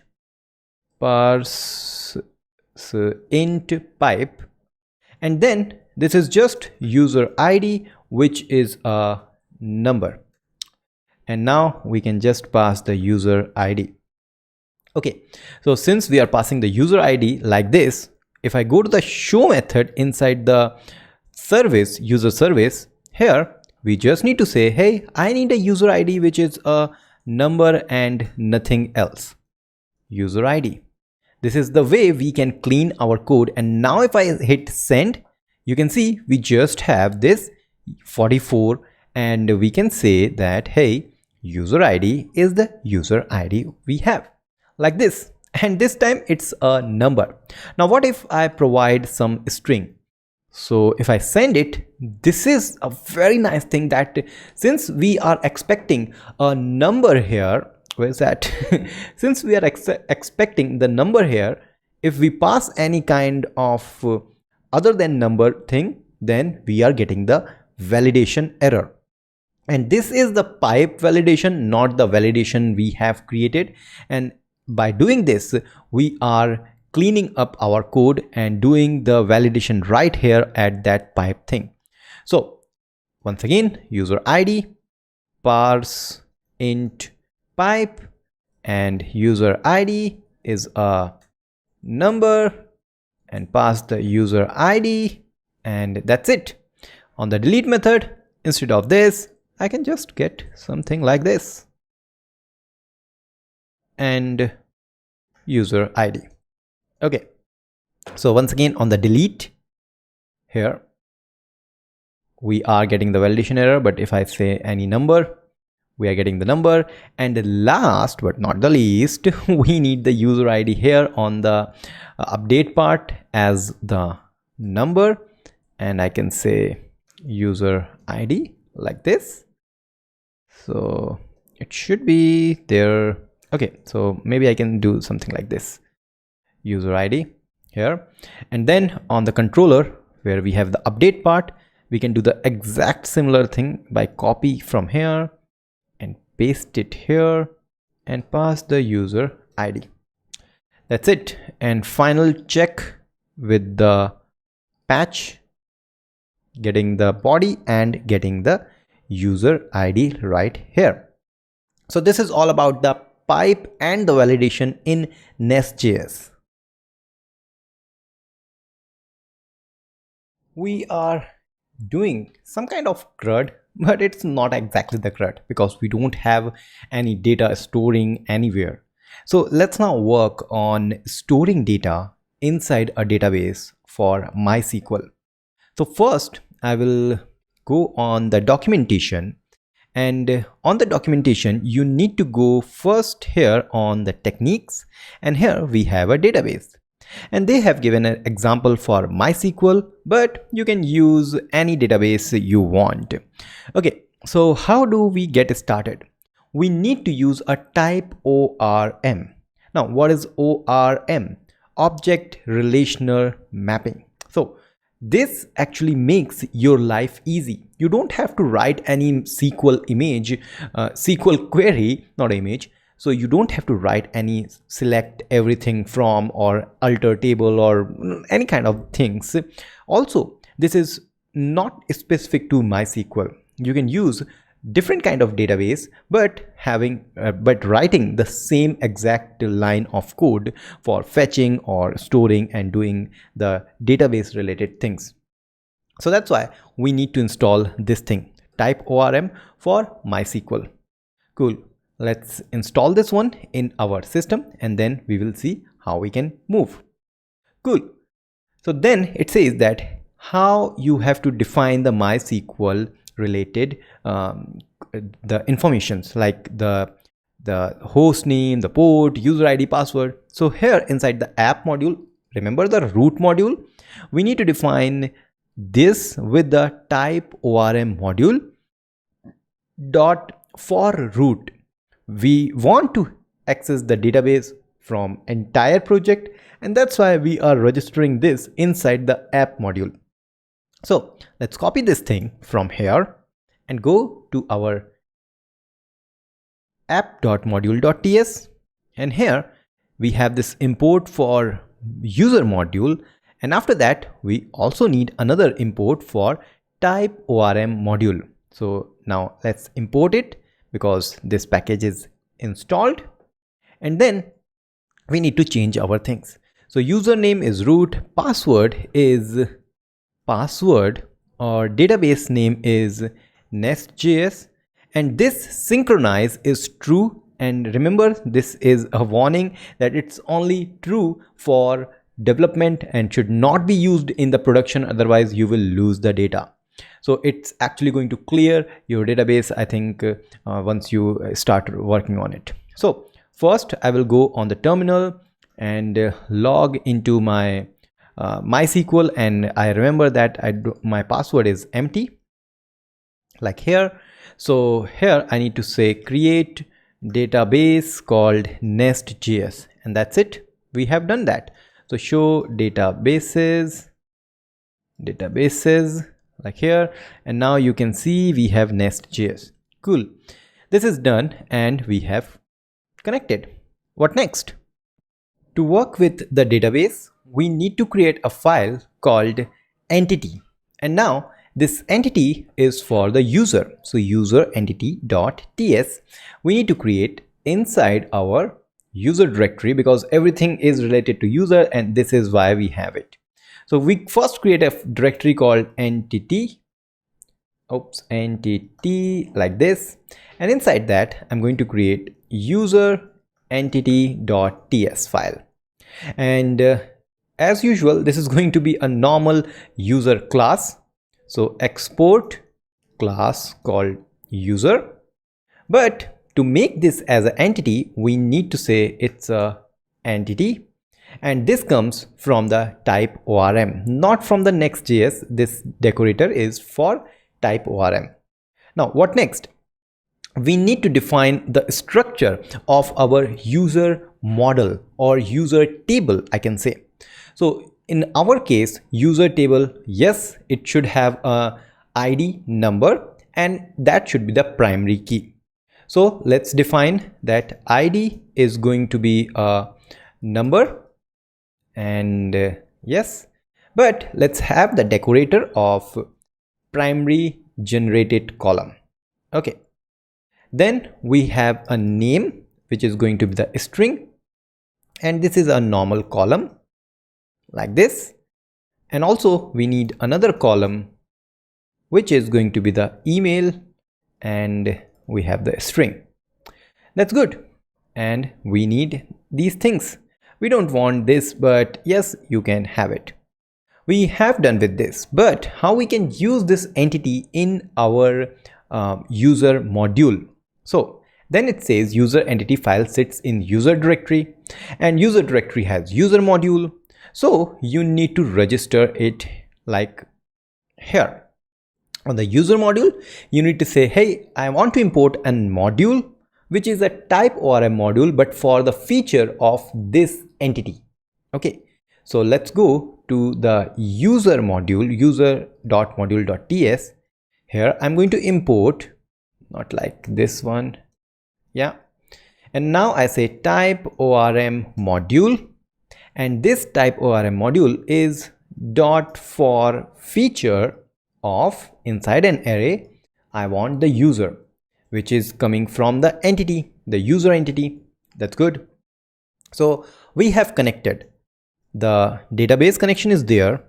Then we have created an entity which is having the structure of our table, and then we tell our Nestjs that use this entity by user.module, and here we have defined it. Now what next? It says this module uses for feature method which define which repositories are generated in current scope. Now to use this this typeORM thing from our controller to our user service, we again need another thing which is called injecting a repository. This is using the repository pattern. The typeORM uses the repository pattern, and on our service class where all the business logic is there, we need to create a constructor where we get the repository through the entity we have created. Okay, how we can do that? Let's see. So here we are on the user service. Let's create a constructor. Inside this constructor, I need a simple private user repository. So private user repository, and this is going to be the repository from the typeORM having the type of user entity, something like this. But we need to add this decorator so that our Nestjs will be treat this as the typeORM thing. So just above this private thing, I can add something like this and import it right here. So inject repository when coming from Nest typeORM, repository is coming from directly from the typeORM, and we have this user repository. Now when we want to first get the data from the database, we can do something like this user repository find, which is getting all of the user. If we want to find a single user, then we need to pass the find one with the ID. We can delete something like this, and we can also do the store part. Okay, that's good, and let's test this out. So how we can test? We can use this code. First, when we get this, when we have this user repository get method where we are fetching all the user information, I can say this dot user repository dot find, and we have a very nice autocomplete. So you can see if I say find, it's all there. But this is a database query, and database query takes time. So what we need to make this as a promise, which is returning a promise that, hey, I'm promising that this query will going to return array of users. Okay, so we can define that, hey, this is going to return a promise of user, which is class imported from user entity and array. I'm doing wrong something. Oh yeah, I need to define it something like this as a promise, not like that. Okay, so this is good. We have defined the promise, and let's check this out. On the Insomnia, when we try to fetch or get all users, let's see what's going to happen. Okay, so server is not happy with us. It says something, and first it says typeORM unable to connect to database. Retrying, it's not able to connect to the database. We have some issue with that. Unable to connect database once again. So open the app module, and here we have Nestjs and show databases. Nestjs is the database name, and localhost 3300, root is there. What if I provide type password as null and restart the server once again? Let's see what's going to happen. Unable to connect to the database, retrying once again. And I need to find the solution for this. Now, as soon as I change from localhost to 127.0.0.1, it is giving no error. So this is good. And now once again go to the Insomnia and try to hit send, and this time it's not giving another like server is not there. It's giving some 500 error, which is having some different thing. It says no metadata for user found. Now what this exception is saying that I don't have any information for the user. So here on the entity, we need to define we have an entity for user. Once we do that, we can once again try and hit send, and you can see this time we are getting empty because yes, in our database we don't have anything.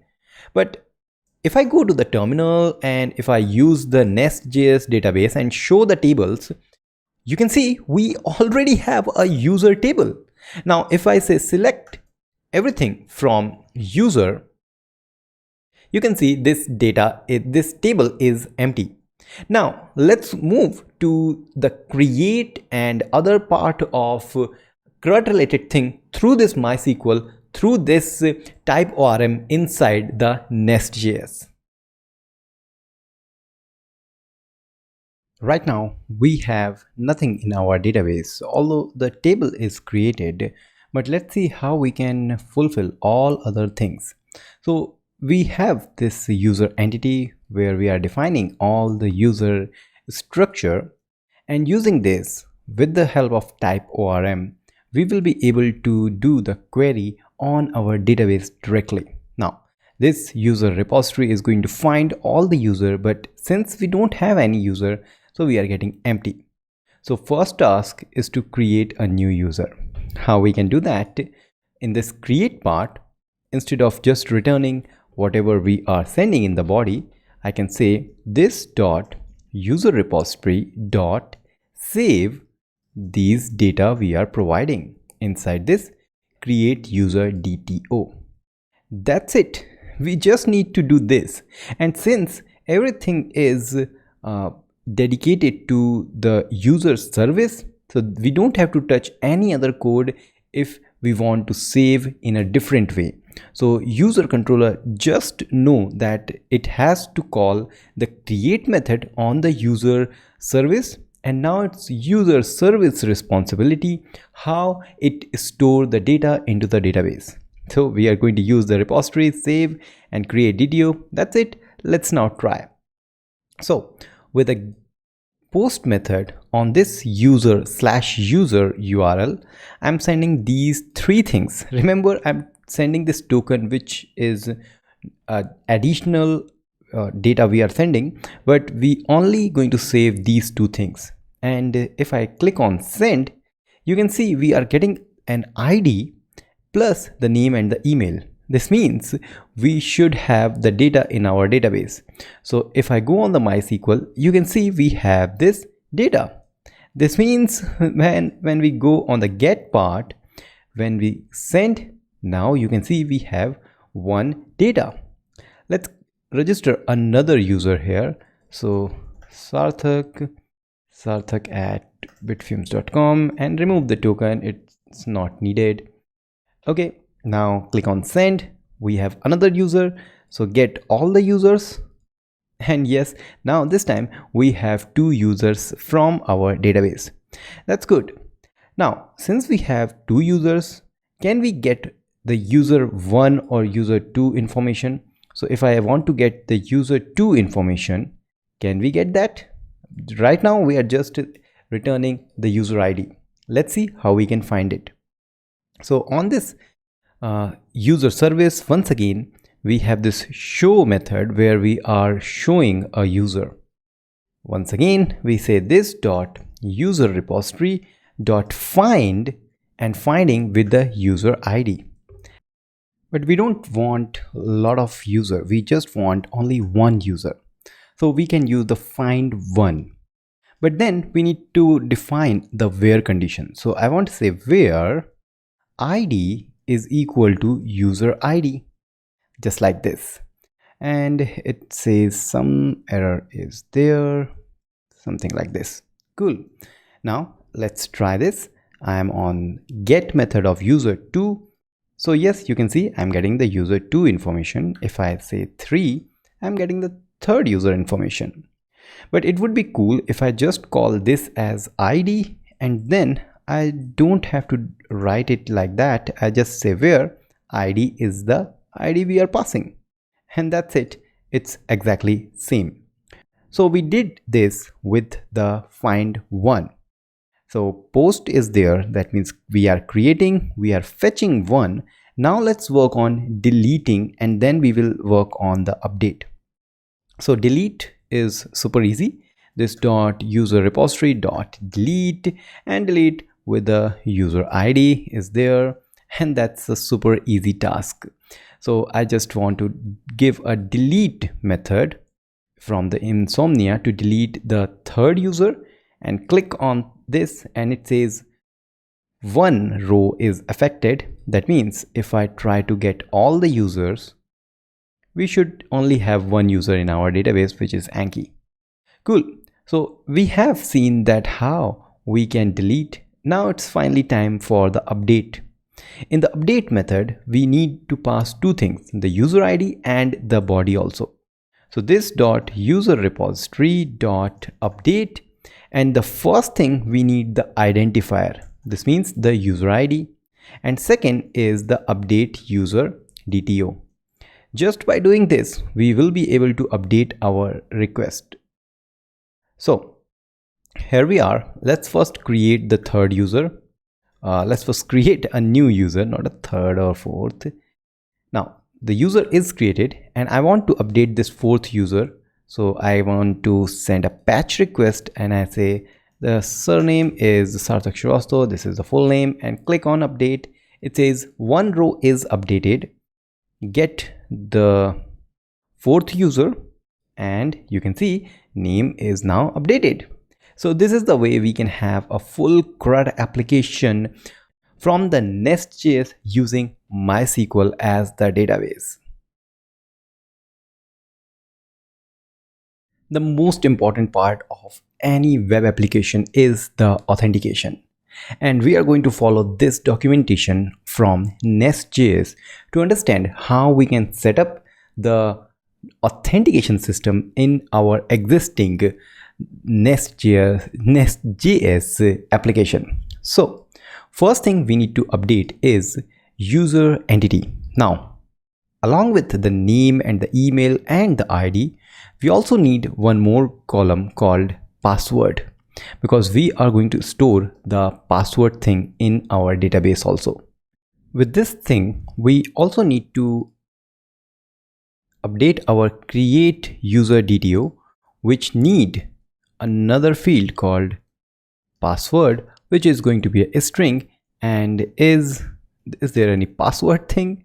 No, but is going to be the string. Okay, and similar thing we need on our update user DTO, like here. Cool, so we have done that. But do we need all these things, and is this going to work when we create a new user? So let's see, what if we create a new user, how this is going to work. So first important thing is we need another username, so maybe John, and email is the same. And you can see what if I give this a send. Now it says password must be a string, so password we have not defined. So let's say password is going to be secret123 and send it. You can see we have the field password which is updated on our database. So you can see now we have John with the password, but Anki and Sarthak doesn't have the password field. Okay, that's not a big deal. We can remove these two users. So we can simply say user2 remove and user4 also remove. Okay, so we just have one user with the password field as 123. So let's create a login route, and we will see then how we can log in a user. So very nicely we can generate a controller called auth controller, and this is going to create a controller inside our auth directory and update the app module. So we have this auth controller. Inside this auth controller, I'm just going to create a post request with say /login, and this is auth, so controller is prefixed with auth. Now I say just login is a function which is just going to return I am login. Okay, everything works fine, server is okay. So let's go and say login auth /login, and with a post request send, and it says I am login. That's good. But what we need when we want to log in, we need to pass the email and the password field. So we need to get these field on our function. So here we can say, hey, we needed the body, and the body is actually going to have the login DTO, something like that.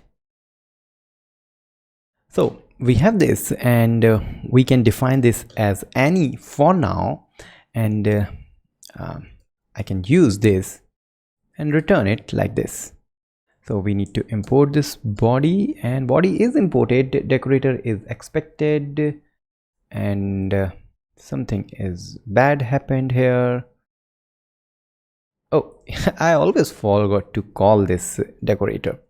Cool, everything is fine. Send it once again, and yes, we are getting back the user with a password. Now, what we first need to find the user, and then we need to check for the password.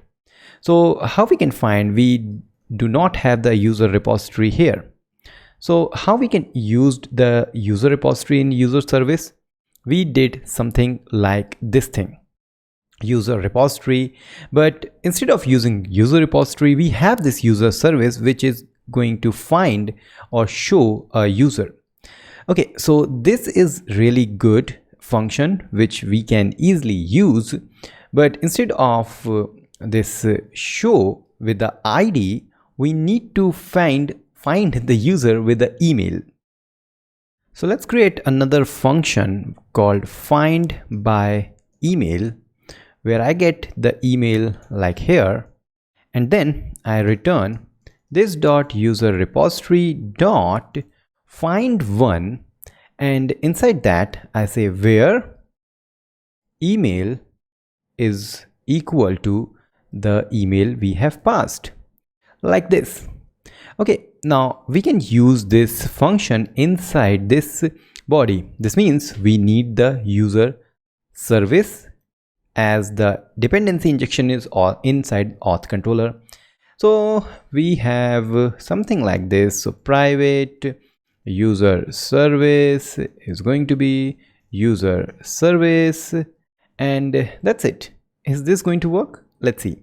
So first we say this dot user service dot find by email, and then we say login DTO dot email, because inside that we know there is an email.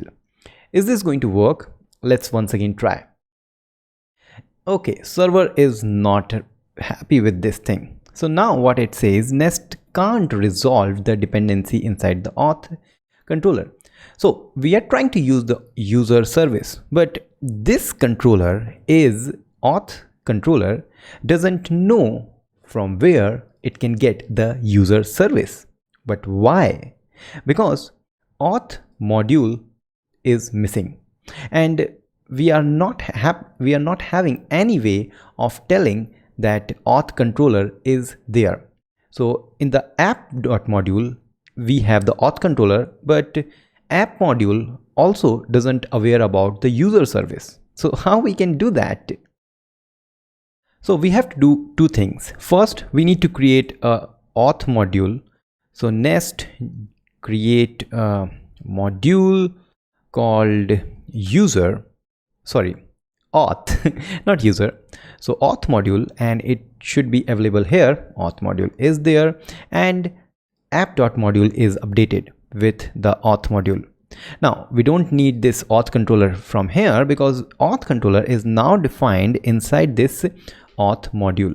So I can say controllers is going to have auth controller. Okay, still we are done with the auth module, but server is not happy because it doesn't know how to resolve this user service. But why? See, there is two different module. One is a user module and other is a auth module. Where we have a user service, we have inside the user module. So user module know about the user service, but auth module doesn't know that there is something user service. So what we have to do, from our user module, we need to export our user service actually, like this.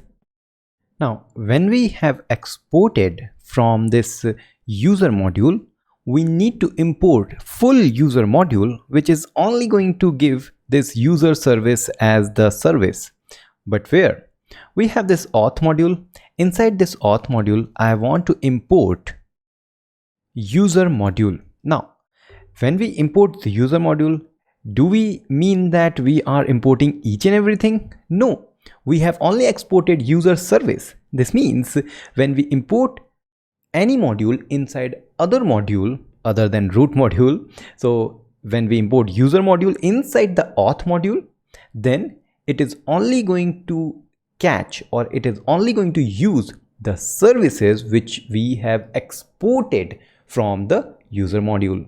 And that's why if I now see server is happy with this, and now it should return us the user. So send it, and you can see user is here. So we are having the user. So we say, hey, const user is there. And if there is a user, then we do something, otherwise return null. Or simply we can say unauthenticated, like this. And this is not a good thing, but just for now it is okay. But what if we have the user? If we have the user, then we will first check user.password is exactly equal to the login dto.password. If this is true, then return the user, otherwise return password doesn't match. Okay, and now it says, since it's returning the promise, I need to, maybe I have to use await here. And if I'm using await, I need to say async. And yeah, so now user is there. If I change any password, yeah, password doesn't match. Cool. So we have given a very rough login route. We have created an authentication module is there, which is handling the login route, which is checking for other modules, which is importing user module, and inside the user module we are exporting only user service. Wow, what a code we are doing. This is nice, but we need to move forward on the authentication. Why? Because inside this authentication we really want to check for all other things, and now we will use the passport package. So if we go on the authentication part, it first says that you need to install the passport. We have not done that, but no worry, we will follow this documentation very nicely. We have created this rough login route, but now it's time to use the passport package. So let's copy this and install this one, and also the type system for this passport. So this is installing in a new tab. I can install this thing. Both are installing. So what we need to do next? Implement the passport strategy. So we have created these things. The module is there, but now for auth, we need to create the service also. Why? Because I told you this controller doesn't know about the business logic. What is the role of a controller? To handle the request and return the response.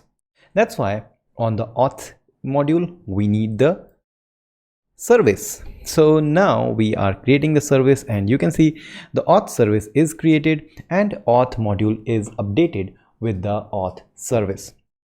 Okay, so we have created that and both packages are installed. Let's move. So then it says on the user service you have to create find one, which we have already created, that we know. And then it says on the auth service we just have created, you need to create a function called validate user. Remember, inside our controller we have this thing which is validating if there is a user of that email and the password or not. This is exactly this business logic we are going to do inside this auth service. So async validate user, and this function is doing all these things. So first we get the user and we check for any other thing, and then returning all these things. It's returning a promise for any, and it need email and password in our case. So we can just open the controller, cut everything from here and paste it.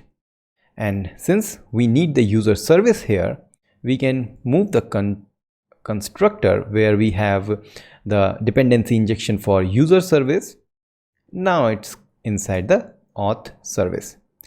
And since this is actually exported from the user module like this, and the full user module is imported inside the auth module, we are happy with this dependency injection, and server is happy here also.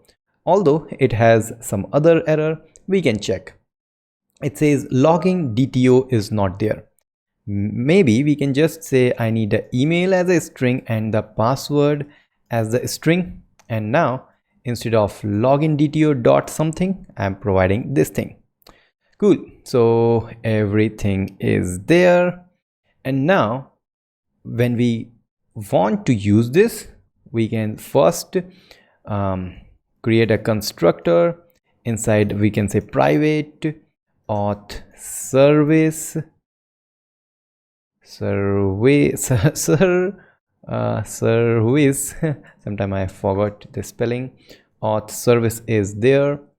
Cool.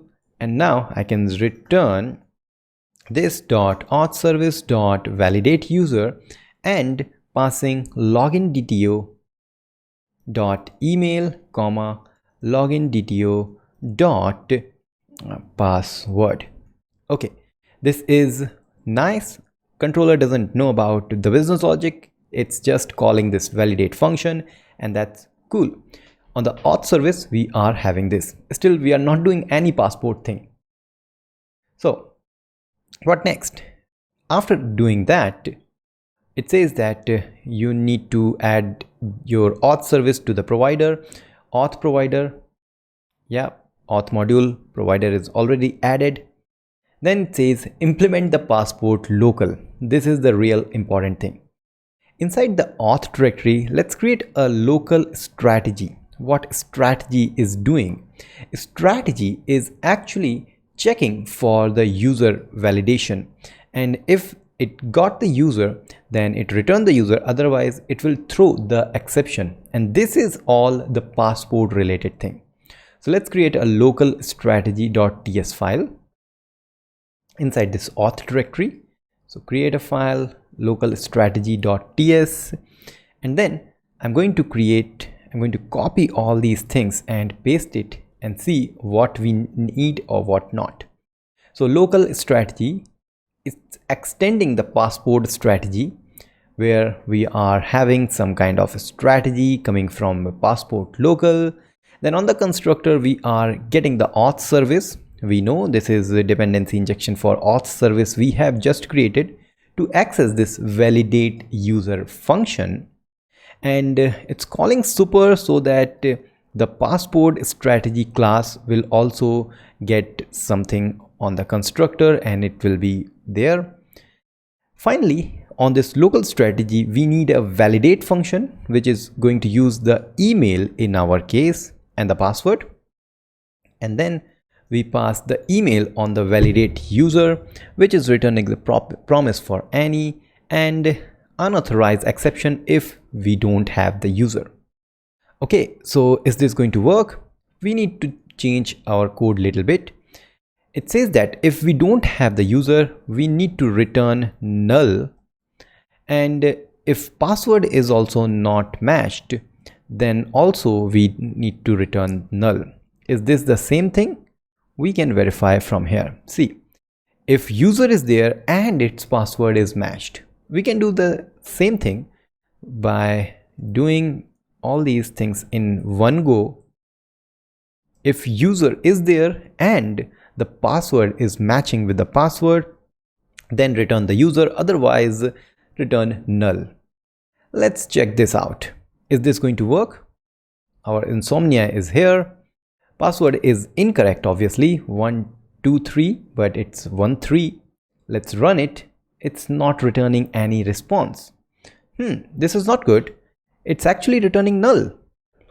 What if I say 123 and send? We are getting the user. So what happened? Actually, we are using the local strategy, but we need to bind, or we need to tell to the Nestjs that, hey Nestjs, whenever you use this post as a login, you need to take care about the passport strategy also. How we can tell?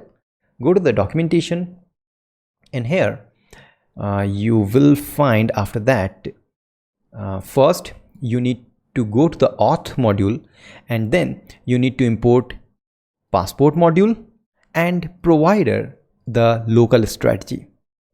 So go to the auth, and in the provider it's local strategy, and importing the passport module. Both module and strategy is imported, and after that we need to do something like this. We need to add this use guard auth guard of local.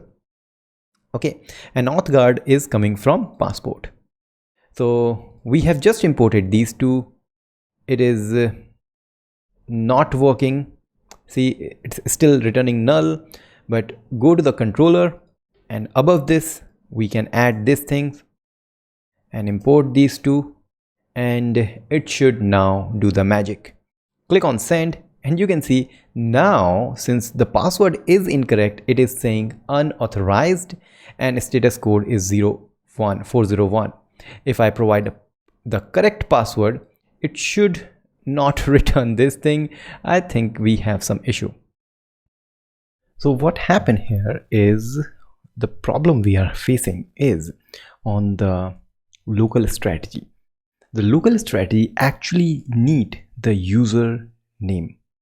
But what we are doing with email. So we need to explain to our passport that, hey passport, I'm going to use the user field as the email. Just by doing that, now if I go on the Insomnia, if I send it with the correct details like this, you can see now we are having the user. So this is the simplest way we can add the authentication with the passport thing. One more important thing is there, we are doing all these things from the auth service. Now, since we are using the passport, we don't need to query through the auth service. Why? Because when we do the passport thing, then we can use the request. So request, if I type correct like here, then we get request with a type of any, and now I can return the request dot, what's this, request dot user. So what this passport will do, passport is actually going to insert the user in your request. So we need to make sure this is imported, and always forget to call this request decorator. Now once we have done with this, then if I once again send it, it's returning exactly the user, because this user is inside our request. I can log this and see that, hey, the request is really inside, the user is really inside the request. So send it, and we have full user information, full request information, and inside that request we can find somewhere there is a user which is here. So we eliminate the use of this auth service directly inside the controller, and in that way once again the controller is lean and clean, and it doesn't depend upon other things, which is really awesome. What next? Next we need to follow up this documentation, and we will see what we can do else inside this authentication. Whenever we log in a user with a correct email and the password, we are getting back the user detail. But what we need in general API, we get a token, a access token, which we can use to access any protected route. So let's see how we can implement that. For that, we need to go to this JWT functionality inside the authentication, and we need to install this package. So copy this and paste it. Also the types for this passport JWT, which is there. Then what we need next in our auth service.ts, we need to have on the constructor, and then we create a function where we create a new token with the payload of the user details. Let's see how we can implement these things. So first we need to open this auth service. In this auth service we have this user service inside the constructor. Similar to that, we need the JWT service, which is JWT service something like this.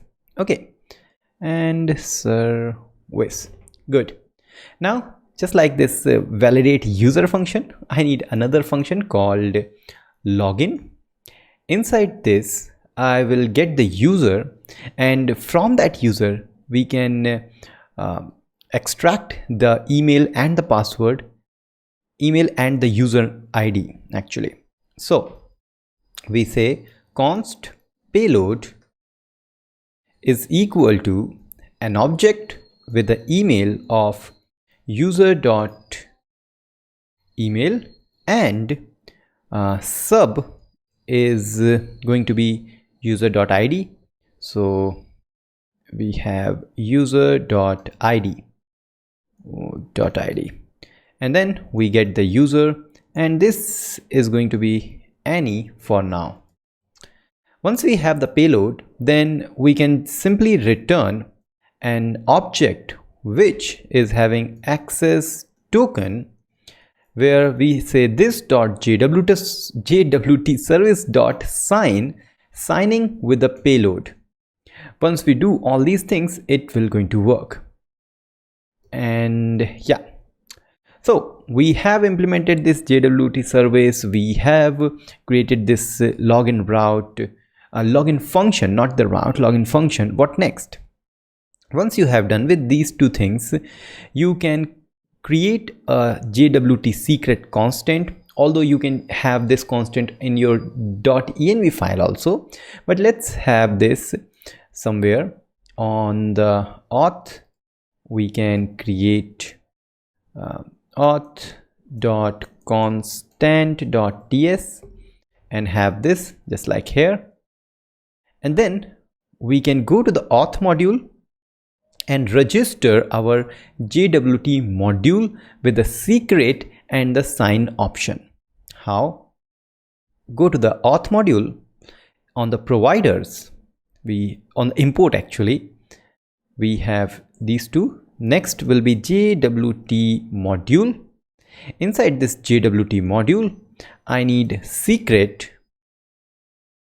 and secret is from the JWT constant dot secret, which we get from our constant file which we have just now created, and it has to be JWT.register actually, that's why it's giving error. So JWT.register, and after that we need a signing option, and signing option need the expires in time. So we need this expires in time.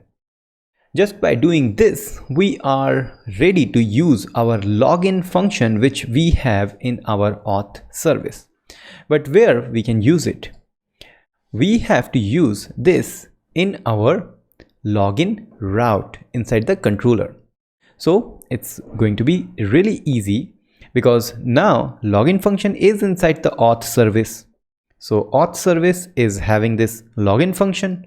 So go to the controller, and here instead of request, I say this dot auth service, but auth service is not present here. So we can actually get from the constructor private auth service is auth service like this, and now I can say auth service dot login with the request dot user. That's good. We have done this, and now let's test, do we get the token or not? So everything is good. Let's click on send And yes, you can see we are getting this authentication token, which is a JWT token. And now our task is to create a protected route which can be only be accessible with this token. Otherwise, if token is incorrect or token is invalid, not available, then that route will be not accessible by any normal user. How we can do that? Once again, we need to follow our documentation, and then we will see how we can use a protected route with the token we have created. Once we have this token, we need to create a protected route first so that we can access that protected route only with this token. How we can do that? First, go to the user module, and inside the user controller we have all these user related things. Or maybe what I can do, I can generate a new controller, and first I will create a module called profile, and after that I will create a controller for the profile controller. Okay, now another module is there, and inside this module you can see this profile module is also added on the root module, and inside the profile module we have the controller. And now on the controller we can create a route called with a get request for get request, and it's like a profile, and then this is going to return like I am protected route. Okay, so since this should be protected route, it should not be accessible via normal user.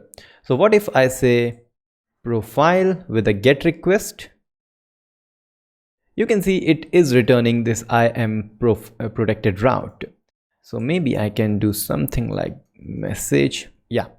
Okay, so we need to make sure this is only accessible via the token, the access token of the user. For that, we need to work on JWT strategy. Remember, we have created a local strategy for passport. So similar to that, local strategy where we have created that. Yeah, this is the local strategy. Similar to this, we need to create a JWT strategy which is going to resolve the user from the token. Okay, so once again on the auth directory, let's create auth.jwt strategy.ts, not auth, so it should not be prefixed with auth, or it doesn't matter actually. But what we need to extend passport strategy. Once again, it is going to be similar to the local strategy, similar to this, but this is going to be the JWT strategy. So export class JWT strategy, yeah, extends passport strategy with strategy as this. And now this need a constructor. First it need a validate function. So let's create a function, async validate. This is going to validate our user. So that means we need to pass the payload first. Payload type is any for now, but then we say return user ID payload.sub, user name payload.email. So we just return ID as payload.id and email as payload.email. And why I'm doing this ID and email? Because remember, in our login, in our auth service, on the login part, I have email and sub. So it should be sub, not the ID. This will be ID payload.sub. Okay. So this we have done that very easily, but we need to extract the detail from the header of the token. So from the constructor we have to use all these codes. So it's little complex code, so I'm going to copy that and paste it here, which is saying that you need to first have extract JWT from auth header as bearer token, and then JWT constant we need. Ignore expiration, this is just for local. You can make it true if you want in the production or in the local, whatever you want, but this is JWT from request is the thing we need. Okay, so this is done, everything is okay for now, but once again we need to make this class as injectable. So don't forget to have injectable decorator here, and now this JWT strategy is done. Remember, we have used this local strategy in our controller by auth guard of local. Similar to that, we can use that auth guard of JWT. But before that, we need to register our JWT strategy in our auth module. So auth module is having this local strategy plus JWT strategy. So all these strategies are there, and now go to our profile, and here let's have this use guards auth guard of JWT. Is this going to work? Let's see. So first I will hit, and now it says unauthorized. So this means we need to have a new token. So I'm going to create a duplicate token, and here it should be we can name this. How we can change the name? Anyways, so new request is this, token should be from here. So auth/user, and with a post request, what happened? Auth login. Yeah, auth login is there. I get this token, so I can copy this token from here, go to the new request, and in the auth section, when I see header, I can say authorization is bearer token. Okay, send this, and now you can see it says I am protected route. But when I disable this bearer token, it says unauthorized. So cool is that we have implemented this JWT token, and with this token we will be able to have some protected route which is only be unlocked with the token. So this is all authentication system in Nestjs, and I hope you found these things very easy to learn and easy to apply for your next amazing Nestjs project.